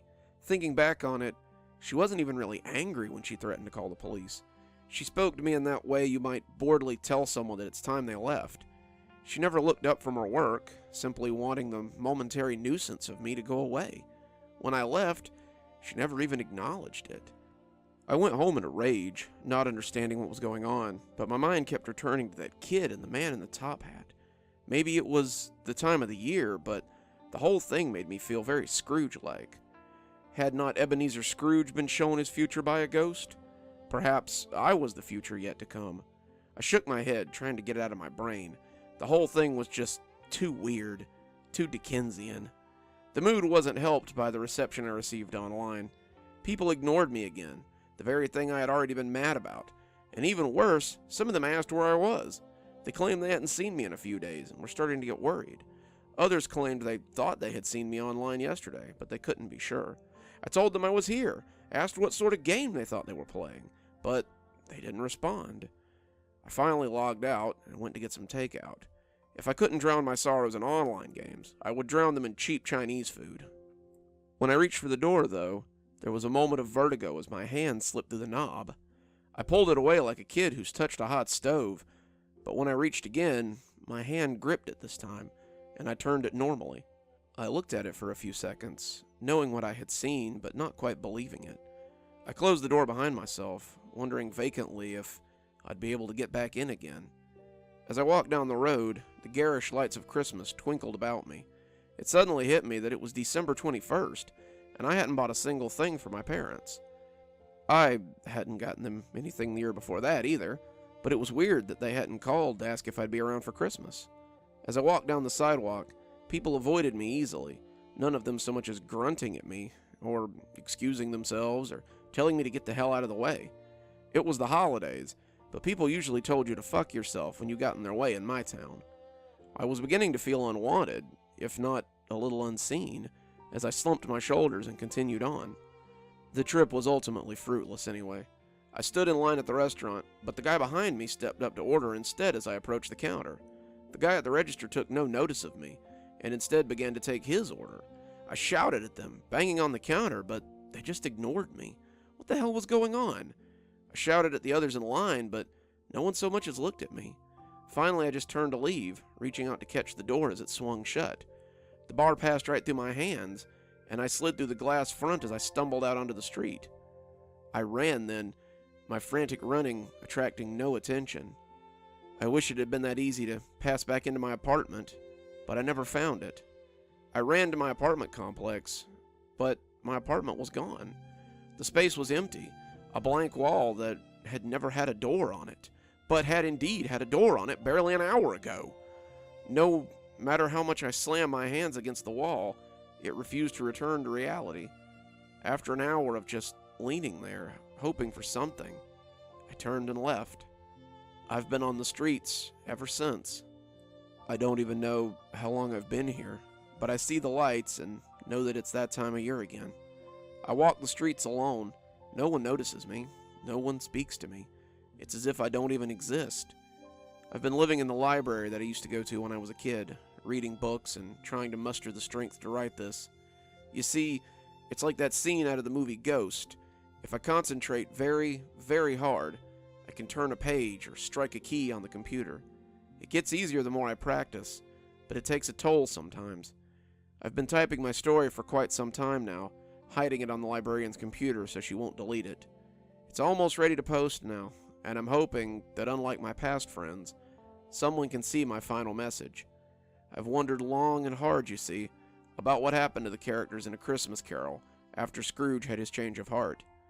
Did they cease to exist? Or did they live in this strange limbo like me? I wonder what my past self saw that was really so terrible. Am I such a nightmare that he felt he had to change his future so drastically? Did he return to the past and hurt himself in response to seeing how badly things were going for me? I don't know. I don't even know why I'm telling any of you this. I suspect it's simply for the purpose of telling you that I existed once, as much as I ever existed. When I'm finally allowed to be no more, I want someone to know that I was more, or less, I guess, than the ghost I am today.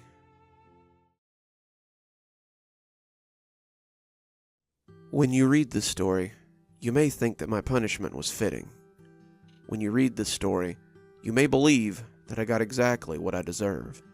But what you should remember is that my actions were the actions of a child, actions that were judged by someone of a near godlike stature and levied against an 8-year-old girl who may not have fully grasped the consequences of her actions.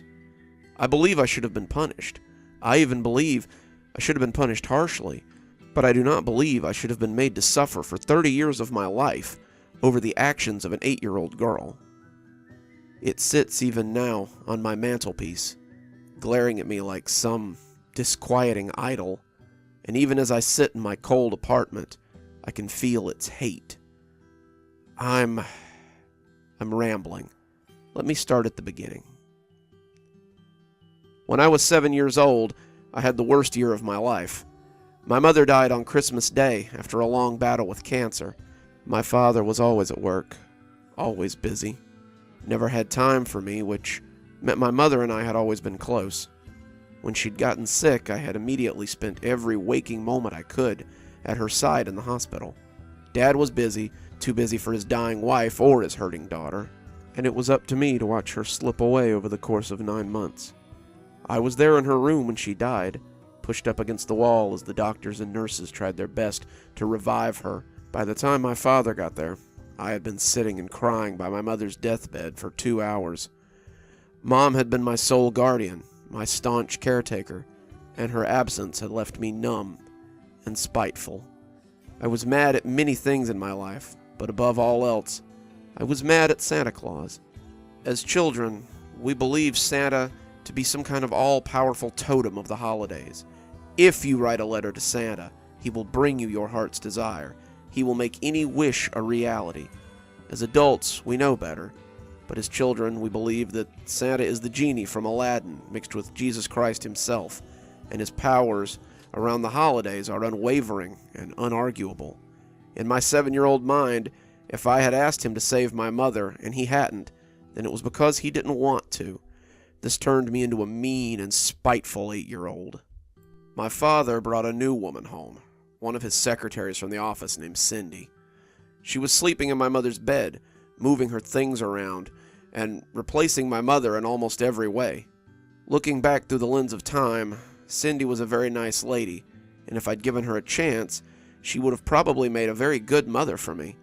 Cindy cooked my meals, she cleaned the house, she tried her best to be my friend, and I gave her nothing but hate. My mother, the focal point of my life, had died after all.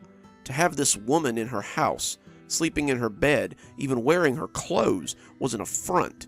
I told her that she was worthless daily, told her that I hated her, told her that she would never even come close to being my mother, and in spite of all that, she tried to love me. They got married 6 months after my mother died. I spent the first 3 months of their marriage making their lives a living hell. I refused every meal Cindy made me. I destroyed any room I was left alone in, and then lied and said I had no idea how it had gotten that way. I went out of my way to be an inconvenience to her, telling her I needed things for school or would really like this one particular thing in my nicest, sweetest voice, and then disregard or right out refuse to take anything she brought back. Sometimes I would destroy the gift she gave me right in front of her. When she got me a beautiful dress for fall, a dress I would actually have liked to have worn, I tore it to pieces as she and my father watched, and then stormed to my room and slammed the door. I knew, you see, that I was safe from punishment no matter what I did. Father never cared what I did, as long as I didn't do it in his office, and since Mother had always been responsible for the house and the children, he expected Cindy to take me in hand, a task she was unsuited for. Cindy was more prone to tears than screams in the face of my misbehavior, but something was happening that even I hadn't foreseen, and it changed my antics forever. In October, Cindy became pregnant. By November, it was official, and my father was ecstatic at the idea of another child. This confused me, because he'd never shown the slightest interest in me at any point. Cindy was immediately the center of his universe. He hired a maid to clean and cook and look after me. I don't remember her name, but we went through 3 maids by December because of my antics. I made their lives a living hell, and whatever my father was paying them was clearly not enough to put up with me. The last one, I think her name was Rosemary, didn't speak English, but had a way about her that told me she was not going to leave because of a brat like me. I can remember being picked up in those 2 large arms and carried to my room as I kicked and bit and screamed. She would deposit me on the floor and lock my door so I couldn't escape and ruin her work. She knew how the house worked too, it seemed, and she knew that my timeouts wouldn't be commented on by Cindy or my father. By December 1st, I'd had enough of Cindy and her constant attention. The baby only made me hate her more, and as people continued to shower her with attention, my hatred burned hotter and hotter. Rosemary started keeping a closer eye on me as Cindy's pregnancy continued, but she really needn't have bothered. I wasn't what you call a planner, and when my chance came, I almost missed it. Looking back on it as an adult, I realized just how cruel I was at that moment. Cindy wanted nothing but a child that would love her, something I was never going to do, and the baby was her way of making my mother's house a home as well. I couldn't have that. I was at the top of the stairs, playing with dolls, when Cindy started up with a basket of laundry. Normally that would be Rosemary's job, but the maid had caught a cold, and my father had given her the week off, so she didn't make Cindy sick. Cindy was not supposed to be doing chores. She was under strict orders to be taking it easy and not straining herself. But she was trying to pick up a little, so Rosemary wouldn't have such a heavy workload when she came back. She'd come tottering up the stairs, basket obscuring her view, and I suddenly had a plan to make this all go away forever. I picked up my Barbie dream car and placed it precariously on the top step where I knew she'd put her foot down. I was young, but don't think for a second that I was naive. I knew a fall down the stairs would likely kill her, and if it didn't, it would likely get rid of the baby forever. She was midway up when a voice in my head tried to talk me out of it. You shouldn't hurt her. It's not okay to hurt people. My conscience always spoke to me in my mother's voice, but I was doing this for her. Couldn't she see that? You're going to risk killing her and her baby because of something your father did? I didn't care. I hated her too much. You're going to get in a lot of trouble for doing it. That made me think for a moment, but by then, it was already too late. Her house slipper came down on the car, and I watched her fall backwards down the stairs with a loud scream. The clothes went flying everywhere, and as she fell, I saw her wrap her arms protectively around her belly. She curled in a ball as she fell, and when she hit the first step, I knew she'd broken something. She hit 3 more steps before coming to rest at the bottom, still hugging her stomach as she lay crying, the laundry basket covering her as she came to rest. There she lay in a puddle of clothes and carpet, and from my vantage point, I could see the first thin trickles of blood as they coursed from underneath. The ambulance arrived in time to save her. Dad had been at the office when Rosemary had called him. She had come running in about 5 minutes after Cindy had fallen and called the ambulance after making sure I was okay. She sat with Cindy at the bottom of the stairs, cradling her head and talking to her in that too-fast Spanish she always used when it was just the 2 of them. I sat at the top of the stairs, surveying my handiwork, but Rosemary wouldn't let me come down the couple of times I tried. Rosemary was never fooled about what had happened, and she always looked at me with secret knowledge the few more times we had reason to be together. Dad beat the ambulance home, but only just. He rode in the ambulance with Sydney, thanking Rosemary for coming over so suddenly, and left me with the housekeeper while he went to go see about his new wife and child. Rosemary started dinner, and I played in my room, and sometime later, after dinner I think, my father came home. He called both of us to the living room, giving Rosemary the honor of joining in the news, and filled us in on Cindy and the baby. He told us that Cindy was going to stay in the hospital for a while. She'd broken several bones and scraped her back up pretty badly, and had possibly injured her spine. The doctors weren't sure how badly she was hurt, but they did say that she had lost the baby. Rosemary cried a little, but I didn't. I had wanted this to happen, but now that it had, all I could feel was numbness. I had killed something. Not a bug or anything, but a real person, and I was no longer sure how I felt about it. I left before he was done talking, but he didn't seem to mind how quickly things would change. Dad went to the hospital early the next morning. He was on his way out the door when I reminded him that he'd promised to take me to see Santa. It was a promise he had made days ago, a promise I believed he'd forgotten. But when I reminded him of it, I put enough whine on my voice to make it sound like it was something I'd been looking forward to.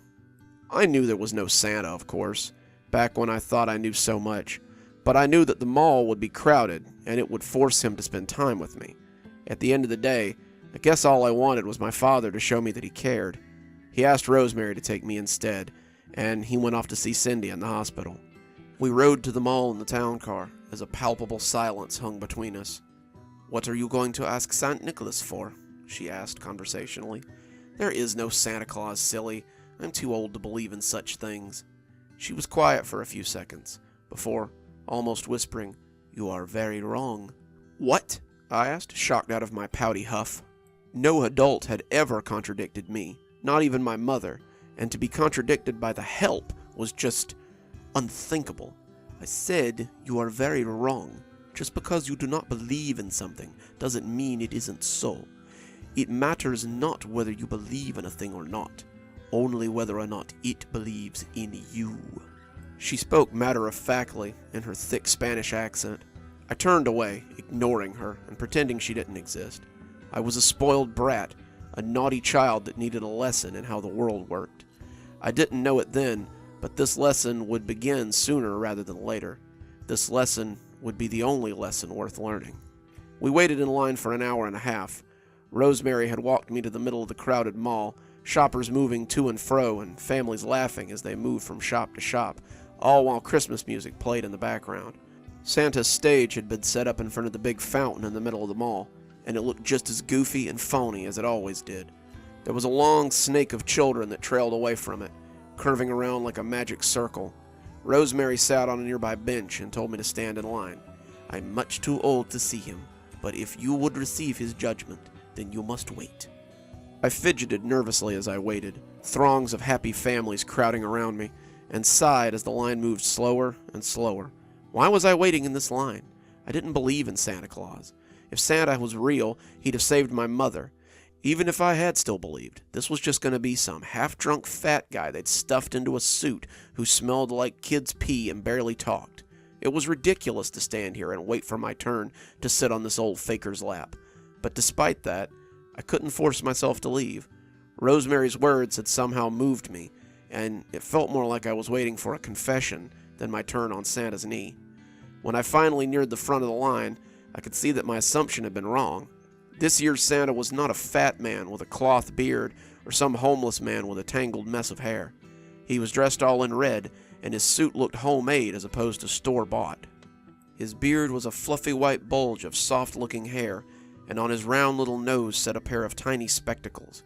His boots looked old and battered, his face was a patchwork of laugh lines, and he practically oozed with good cheer and holiday spirit. The elves, teenagers usually dressed in green smocks and pointy shoes, had been replaced with actual little people, and their costumes were perfect to the last detail, from their pointy shoes to their pointy ears. The whole crew made a jolly, happy scene, and I didn't see one child act scared or unsure of the laughing stranger. When it was my turn, however, the mood seemed to change. The elf who came to get me took one look at my face and almost sneered. His happy, laughing face seemed something almost contemptuous, and as he led me to the jolly old man, I was affixed with the laughing eyes and greeted by the rosy voice. But his face changed as the elves had. He wasn't mad.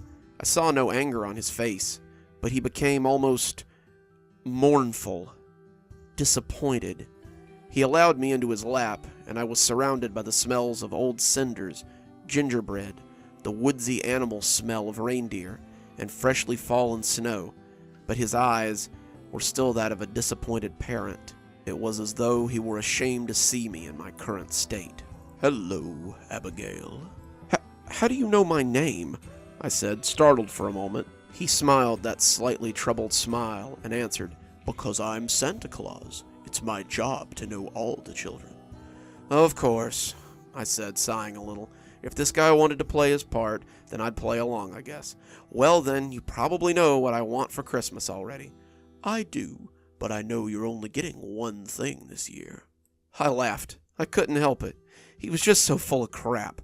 My tree at home was stacked with presents, and I knew enough to know that everything I'd asked Dad for was there. This man didn't know me after all then. If I wanted something, I got it, and that was all there was to it. I wondered briefly if Rosemary had told him to scare me a little. He pressed a small box into my hand then. I have a present for you. Something very special. It's something we only give to certain children. It was a small red box with a simple bow on top. It's about the size of a ring box, and when I touched it, I could feel a small electric charge run through me. I nearly dropped it, but I managed to hold on to it as my surprise turned into malaise. A token gift with no real meaning from a mall Santa with no real power. Yes, I'm sure it's wonderful and unique, and I won't see a dozen or so of them in the parking lot on the way out, I said as I hopped off his lap. Merry Christmas, Santa, I said as I walked back towards the exit. Merry Christmas, Abigail, he said, almost too low for me to hear, and then he was off greeting the next child as I left. I didn't open the box that day. I honestly forgot about it until Christmas Eve, and though I must have seen it under the tree 1,000 times, I didn't remember bringing it out of the car. Rosemary was silent on the car ride home, but she kept shooting glances at my present, and then looking away quickly before she thought I would notice. She probably expected me to rip it open and see what Santa had given me, but I didn't care what it was. I kept thinking back on the whole experience and couldn't help but feel unnerved. He had just been a mall Santa after all, but something about him had seemed like more than that. He had almost seemed like the real Santa to me. The days came and went. Dad spent more and more time at the hospital with Cindy, something that he'd never done for Mom, and Rosemary and I found ourselves more and more often spending time together at the house. We didn't suddenly become friends or anything, but many afternoons were spent with me on the couch watching TV and her in the kitchen cooking or cleaning the house and singing to herself. She was a patient woman, Rosemary, and after a few days of making life hard for her, I stopped completely. I would just sit listlessly on the couch or lie on my bed and read, and now it almost seems like I was waiting for something to happen. On Christmas Eve, something did. Rosemary was staying the night, Dad at the hospital with Cindy as usual, and if she hadn't been there, I would likely be dead. The fire marshal's report says that at 1:35 a.m., the outlet plugged into the tree shorted out and set fire to the large pile of presents beneath it. Rosemary was asleep in the guest bedroom when the fire started, and upon smelling the smoke, she woke me up, and the two of us left the house as the living room blazed. We dialed 911 from the neighbor's house, but by the time the fire trucks arrived, it was too late. Rosemary and I watched the townhouse burn down, watched the house collapse in on itself, and watched in silence as everything I'd ever known was consumed. I lost everything that night. My clothes, the pictures of Mom, the dresser she had made me, all the cards she'd written me, all the books she'd ever read to me as I drifted off to sleep. All of it was ash in the December wind, and when Rosemary wrapped me in a hug, I didn't feel capable of returning it. I was in shock for quite some time, and when they brought me to the hospital, my father finally came to check on me. He didn't stay long once the doctor told him I was unharmed, which left Rosemary and I alone in the ER room. The police and the firefighters came to talk to me then. The fire was deemed an accident, and everything in the house a complete loss. These weren't the words they used with me, of course. They were sympathetic and told me the local charity was collecting clothes, food, and toys for my family in our time of need. One of the firefighters also told me with a smile that not everything had been lost in the fire. He reached into his coat and handed me a small package that had been sitting under the tree for nearly a week. The small red package with the simple bow that the mall Santa had pressed into my hand. I held the box for a while. It was completely undamaged by the fire. Not even the shiny ribbon used to make the bow had been burned. But when I looked at it, I already knew this was no normal gift. Rosemary was looking at me as I held it, and she seemed to know too what I would find when I opened the box. Might as well open it, child. Holding off won't make it any better. Inside the box was a simple lump of coal. I've had it tested several times over the years. It's a lump of pure coal, unrefined, unproduced, made with what I now think must be pure magic. It left no stains inside the box. It left no residue on my hands, and over the years, I found it to be indestructible. It was the only thing I received that Christmas, and, to be honest, it was enough. My life was never the same after that day. Cindy was brought to our new home in January. It wasn't as grand as our old house, not even close, but it was ours. Father's time at the hospital had meant that his business had suffered, and so did his finances. Cindy's medical stay was costing him a fortune, so she had had to come home.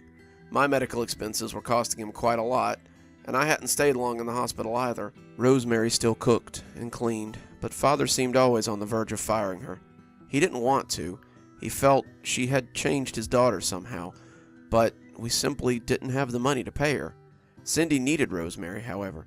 Cindy was still nearly catatonic, even after weeks in the hospital. Something had snapped in her after losing the baby, and now she did little more than stare at the wall or soil herself. She would take food if you fed her, and she would drink water if you dribbled it on her mouth, but she didn't move, and she wouldn't talk. Rosemary would often sing to her, something soft in Spanish, as she combed her hair or bathed her, and Cindy seemed to like it when Rosemary was there. It didn't matter, though. Rosemary had bills to pay, and ultimately needed a job as much as anyone. 2 weeks after Cindy came home, Father had to let Rosemary go. I met her at the door and begged her to stay. I had come to like her in the time after the fire. We had come to an almost friendly place. My rage and anger seemed meaningless now, and I didn't want her to leave. She was often the only person in the house who seemed real to me, alive, and without her, the house would seem so empty. She bent down on one knee and favored me with a smile. "I know things seem hard now, but you must be strong. You have no idea how much worse things will become." "How do you know?" I asked, no anger in my words, only a child's terrible curiosity. Rosemary closed her eyes then. "When I was a girl, I had a younger sister named Maria. She was so beautiful, and everyone loved her. I was so very plain-looking, common, and I was angry that my little sister got so much more attention than me. So one day, I pushed her into a well. She drowned in that well, drowned as I stood and watched. And when they found her, they asked me what I knew. I told Father I knew nothing, and it was believed to be an accident. That Christmas I received my own red box, and..." She reached into her apron then and pulled out a large black rock, just like the one I had upstairs in my room. "I received my punishment from him. My father's livelihood was his farm and his ranch, and in the next year I saw his cows die of sickness. A flood killed my mother and siblings. His crops dwindled and his money dried up. By the end of his life, he was a hired hand for a rancher who had been his greatest rival, and after a horse threw him and killed him, I left for America with nothing but the clothes on my back. I do what I can now, in my old age, to make amends for the sins of my youth. You must do the same." I never saw her again after that, but she had been right. My father couldn't turn his business around and was forced to sell his assets. With no one to take care of her, I was forced to be Cindy's caregiver, and I tried my best to use it as an opportunity to make amends for what I'd done. Father sank into depression and started drinking. Who would blame him for drinking, I suppose? He was a failed businessman, a dead first wife, a cold daughter, and a current wife who was little better than a vegetable. He would fly into rages, and when he did, no one was safe from his screaming mouth or his flailing fist. I could forgive him the drinking. I could forgive him his rages. But the night he climbed into my bed when I was 13, I decided I would never forgive him for that. 3 years later, I would leave home forever, unable to take the abuse any longer.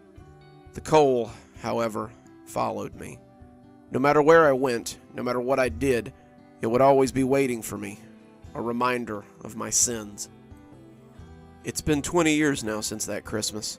I live in a dingy apartment with neighbors who are either too stoned or too wrapped up in their own problems to notice me. I've never had a job longer than a year, or a relationship that didn't end with me filing a police report. I've been banned from the local mall, several local malls, many times for many reasons, but the most common one is accosting mall Santas, looking for the real one amongst the imposters. I've never found him. I've never found anyone but the sots or the creeps I spoke of when I was in my childish absurdity. I do see him sometimes, though. It's always in December, always as the first snow falls. I'll be on the street, walking to work, or just walking to get out of my apartment, and there he is on the other side of the street, or at the end of the block. He's dressed in the same red suit and cap, the same scuffed old boots, and the same little glasses perched on his nose. He never says a word, just lays a finger on the side of his nose, and smiles his sad smile at me. I always run to him, always try to get to him before he disappears, but when I'm done dodging traffic or knocking people out of my way, he's always gone, and I'm always left crying as people stare at me like I might be crazy. While the cold does curse my life, it also gives me one gift, if you can call it a gift.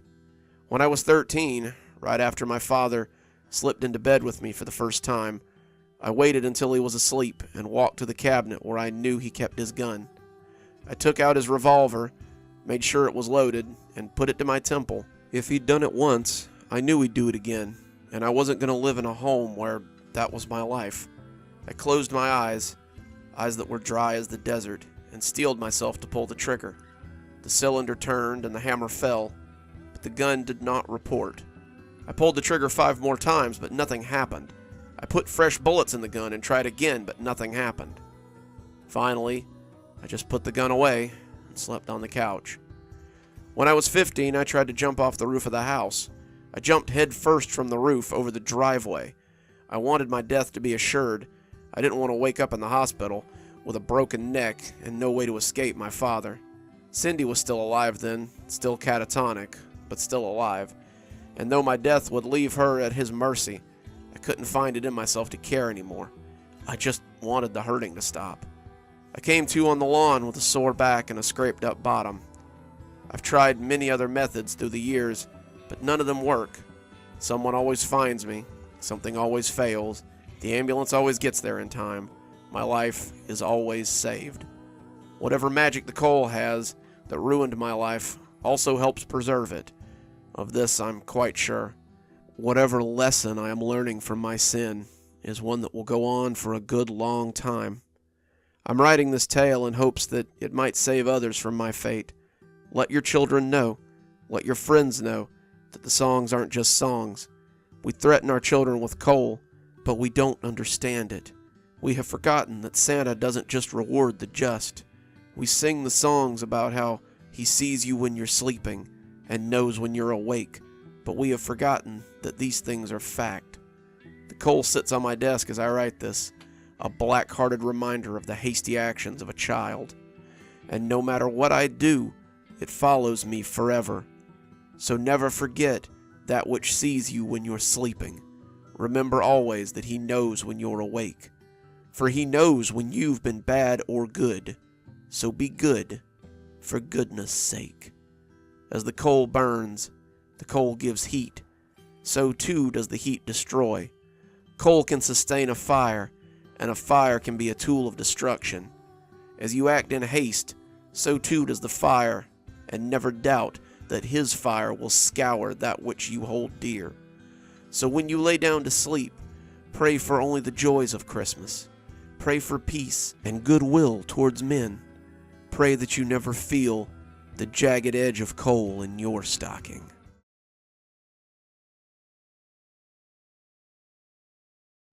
They say it's a legend, just a story we tell kids, but I'm here to tell you not to believe a word of it. You would do well to beware of the Yule Cat, no matter what they say.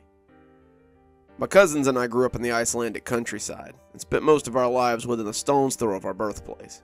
For 2 weeks in December, my saintly grandmother would welcome us into her home so my parents could go Christmas shopping or have some time to themselves.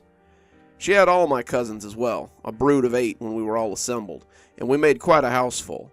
Many nights after Granddad had made his excuses for going off to the pub, Grandma would gather us around the fire and tell us stories.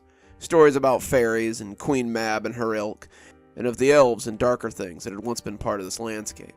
She told us stories of Icelandic heroes, and filled our dreams with monsters that begged to be slain as we took on our favorite champion's role. But especially around the Christmas season, her favorite story was of the Yule Cat. He is a giant creature, capable of stepping over palisades and creeping into tall buildings.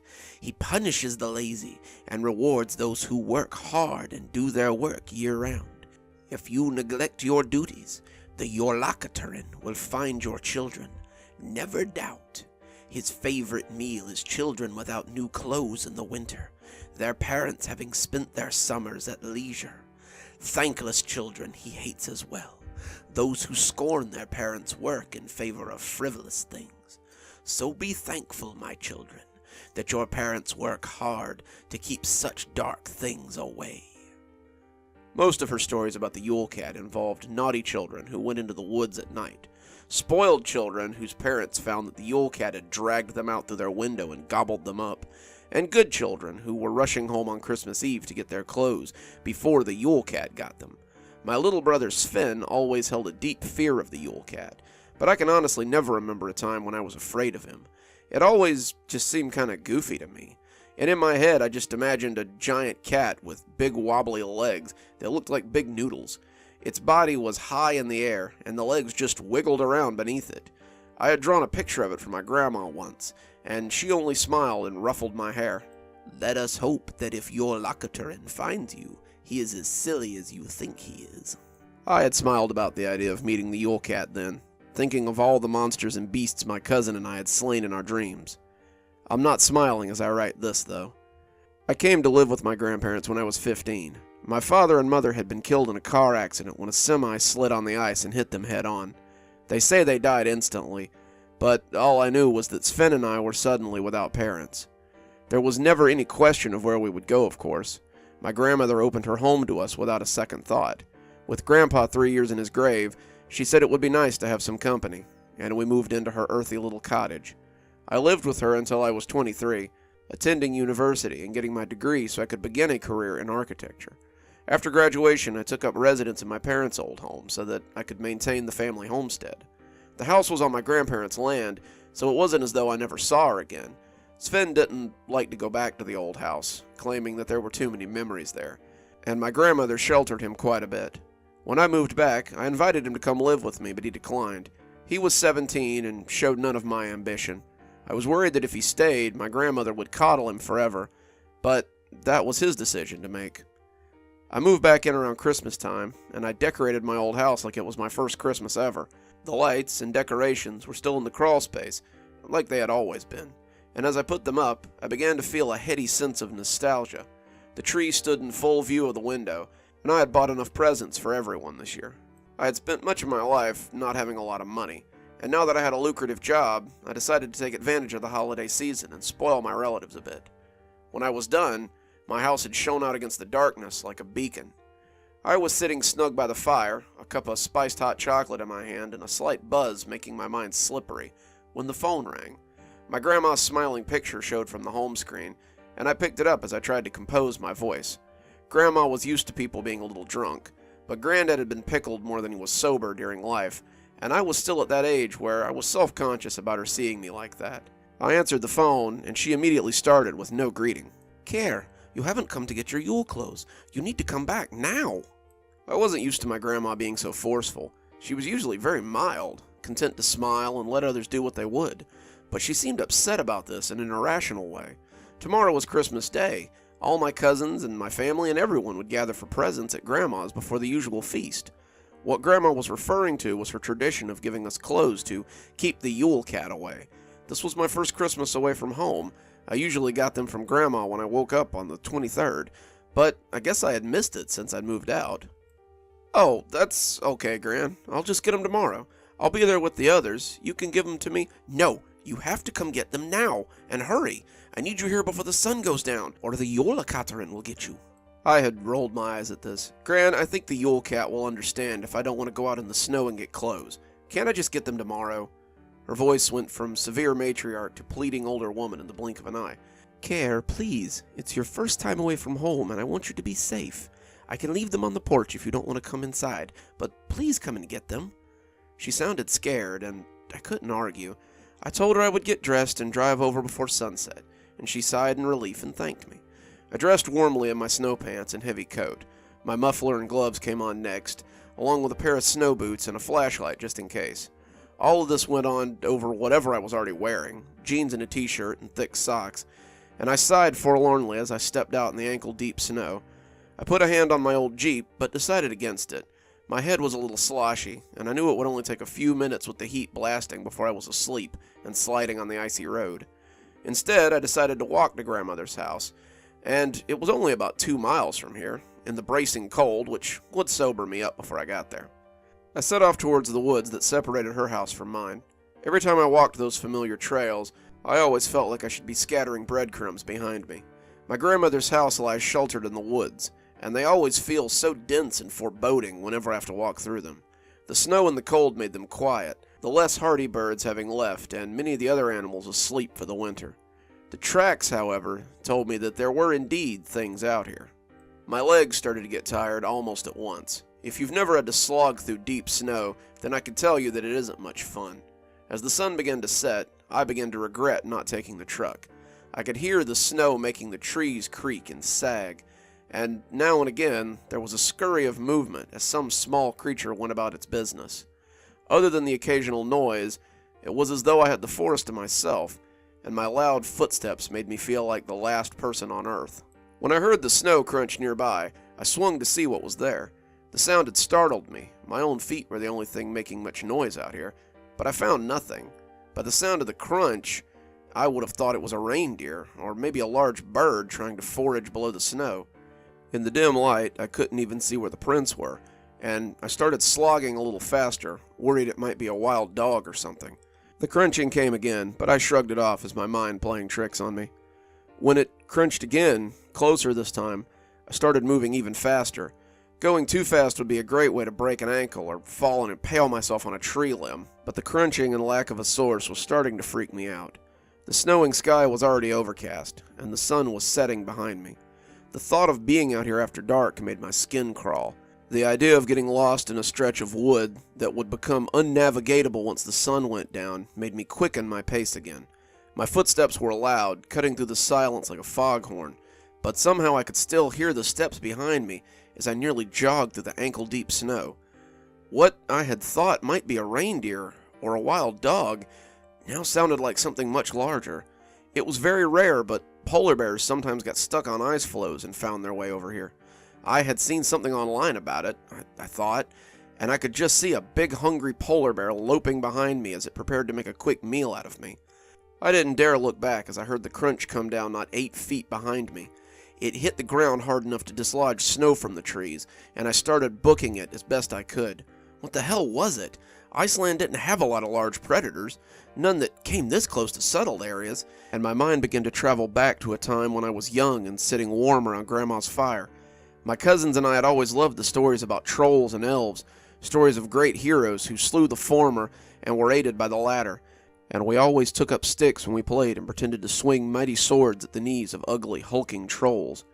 The idea of being devoured by a large, slobbering troll, my mind showing me the one from Harry Potter, seemed less fun now that I was being chased by one through a fairy tale forest. I glanced behind me in a blind panic, not wanting to see, but wanting to know nonetheless, and I felt my boot sink into a hole. I went down, face first in the snow, and nearly head first onto a tree. I rolled over to face whatever was now surely going to get me, preparing to fight. My ancestors had been men who settled this land, men who rode onto the shores in boats with axes and tamed the wilderness, and I would be damned if I would die with my head in the snow like a blubbering baby. What I saw looming over me was no troll. What I saw looming over me was much, much worse. When I had drawn him, I had made his legs look like waving noodles. I had drawn him with a tabby cat coat and a pair of big, friendly yellow eyes. He had been given the Cheshire Cat's grin and a pair of pointy ears that made him look like Batman. He had looked friendly, goofy, something a child couldn't possibly be afraid of. The Yule Cat was none of those things. His coat was black as twice-baked charcoal, and his bones and muscles seemed to shift beneath it, like they might be something living under his skin. Its legs were long and powerful, like a panther or a jaguar, and its paws left tracks as big as hubcaps, with claws like stilettos. His mouth was filled with 2 big teeth, and the tip seemed to poke at his lips painfully as its slaver ran pink from his jaws. Its ears had been mostly chewed off, sitting on its head like rounded nubs that barely seemed big enough to be ears at all. Its eyes, though, its eyes were the worst. Its yellow eyes blazed like torches, their centers crackling red, and when it loosed a long, loud yowl, I felt my snow pants fill with piss. I was saved by sheer dumb luck. Its yowl had loosed some of the snow from the tree over its head, and when it fell, it coated the Yule Cat's face in a cold blanket of surprise. I rolled away, and when I did, the beast lunged at me. It ran smack into the tree I had nearly fallen into and yowled again. More snow fell on it then, and the cat hissed angrily as its claws shredded the tree to pieces. I didn't wait around to be the next scratching post for this thing. I ran through the snow like a reindeer, churning it up as my fear gave me new purpose. I could see the smoke from Grandma's chimney, but I knew I had to be another quarter of a mile from the house. The shadows were gathering, and I knew that I was dead as soon as this thing got its bearings. When it came after me, I realized it had only been playing with me before. Its crunching step sounded dinosauric, and it cleared the distance between us easily. It swiped at me as I ran, and the claws slid easily through my thick jacket. The back suddenly felt cold as the goose down spilled out of it, and I began to realize that I was running on borrowed time. I had to find some way to lose it. I had to find some way to use its size against it. I needed a place to hide and catch my breath, my lungs burning and my head swimming with exertion. That's when I passed the himmel tree and realized where I was. When we were children, there was a tall tree that we used as a landmark. We called it the himmel tree, the sky tree, because it always seemed like it soared up into the clouds. My older cousins and I had hiked to the tree once, nearly a quarter of a mile into the woods, and found that the tree lived up to its name. It was massive, 60 feet of wood like iron, and beneath it was a series of roots that looked like a cage. The soil had pushed away from them, and as kids we would crawl beneath the tree and camp in relative comfort. The spot was large for children, but would be snug for me. I was hoping that it would be too snug for this hellcat as well. I booked it, running flat out as the tree soared up to greet me. I jumped over a sprawl of fallen trees, something I remembered from childhood, and prayed that maybe the cat wouldn't be so lucky. When I heard him hiss and stumble a moment later, I knew that his luck had run out. I didn't look to see how badly he had spilled. I fell on my belly and prayed that I had the angle right as I slid between the roots of the huge tree. I thumped my shoulder, the tough old root hurting as I hit them, but I made it mostly under the tree as the cat scrambled after me. I winced as his claws caught my leg, ripping through my snow pants and jeans to sink into meat, but I shook him off before he could pull me out and was soon snug beneath the wooden canopy of the huge old tree. The underside was just as I remembered it. It was damp from snow run, but the frozen snow had mostly covered it, so I was left in a crystalline world of domed white. The cat screamed in agony, shooting a paw between the roots and searching for me in frustration. I huddled against the side of the tree, not wanting to be found by those furtive claws, and stayed as still and quiet as I could. The scrambling went on for some time, but the cat finally removed its sooty paw. I heard it crunching off into the forest then, lumbering away like a large black shadow as it disappeared into the woods. I stayed still, fearing some trick, but it went right on moving until its heavy footsteps were only slight crunches in the distance. I stayed put, though, blowing on my hands as my wet pants and bleeding leg began to make me shiver. I would freeze to death out here if I stayed too long, but I was afraid that the Yule Cat might double back and wait for me to leave. I shivered for as long as I could, feeling the temperature drop as the sun crept closer to down. Finally, I decided I'd rather be eaten than freeze to death. I crawled out, and when I wasn't immediately set upon, I started stumbling towards my grandmother's house. She was waiting in the doorway for me, a mug of spiced cider in her hand, and a concerned grimace spread across her face. "He found you out there, didn't he?" It wasn't a question, but I nodded anyway. I've been sitting by the fire and letting her feed me and nurse me back to health for a few hours. She bandaged my leg and took my shredded clothes away. She set a plate of food in front of me, and when I finished the spiced cider, she brought me tea and told me to rest. Before she went back to her room to sleep, she dropped a package on my lap. It was a new sheepskin coat, lovely to see and soft to touch. I couldn't imagine what it had cost her, though I knew what it had almost cost me. "He won't bother you now," she said, and made her way to bed, as I sat convulsing by the fire. "So, heed your elders when they tell you the old stories. I was lucky, but you can't always count on luck. The Yule Cat still lurks in the hills and woods, searching for those he deems ungrateful and underdressed. Don't take the clothes you get for Christmas so lightly, because they could save your life if you find yourself in the sights of the Yule Cat."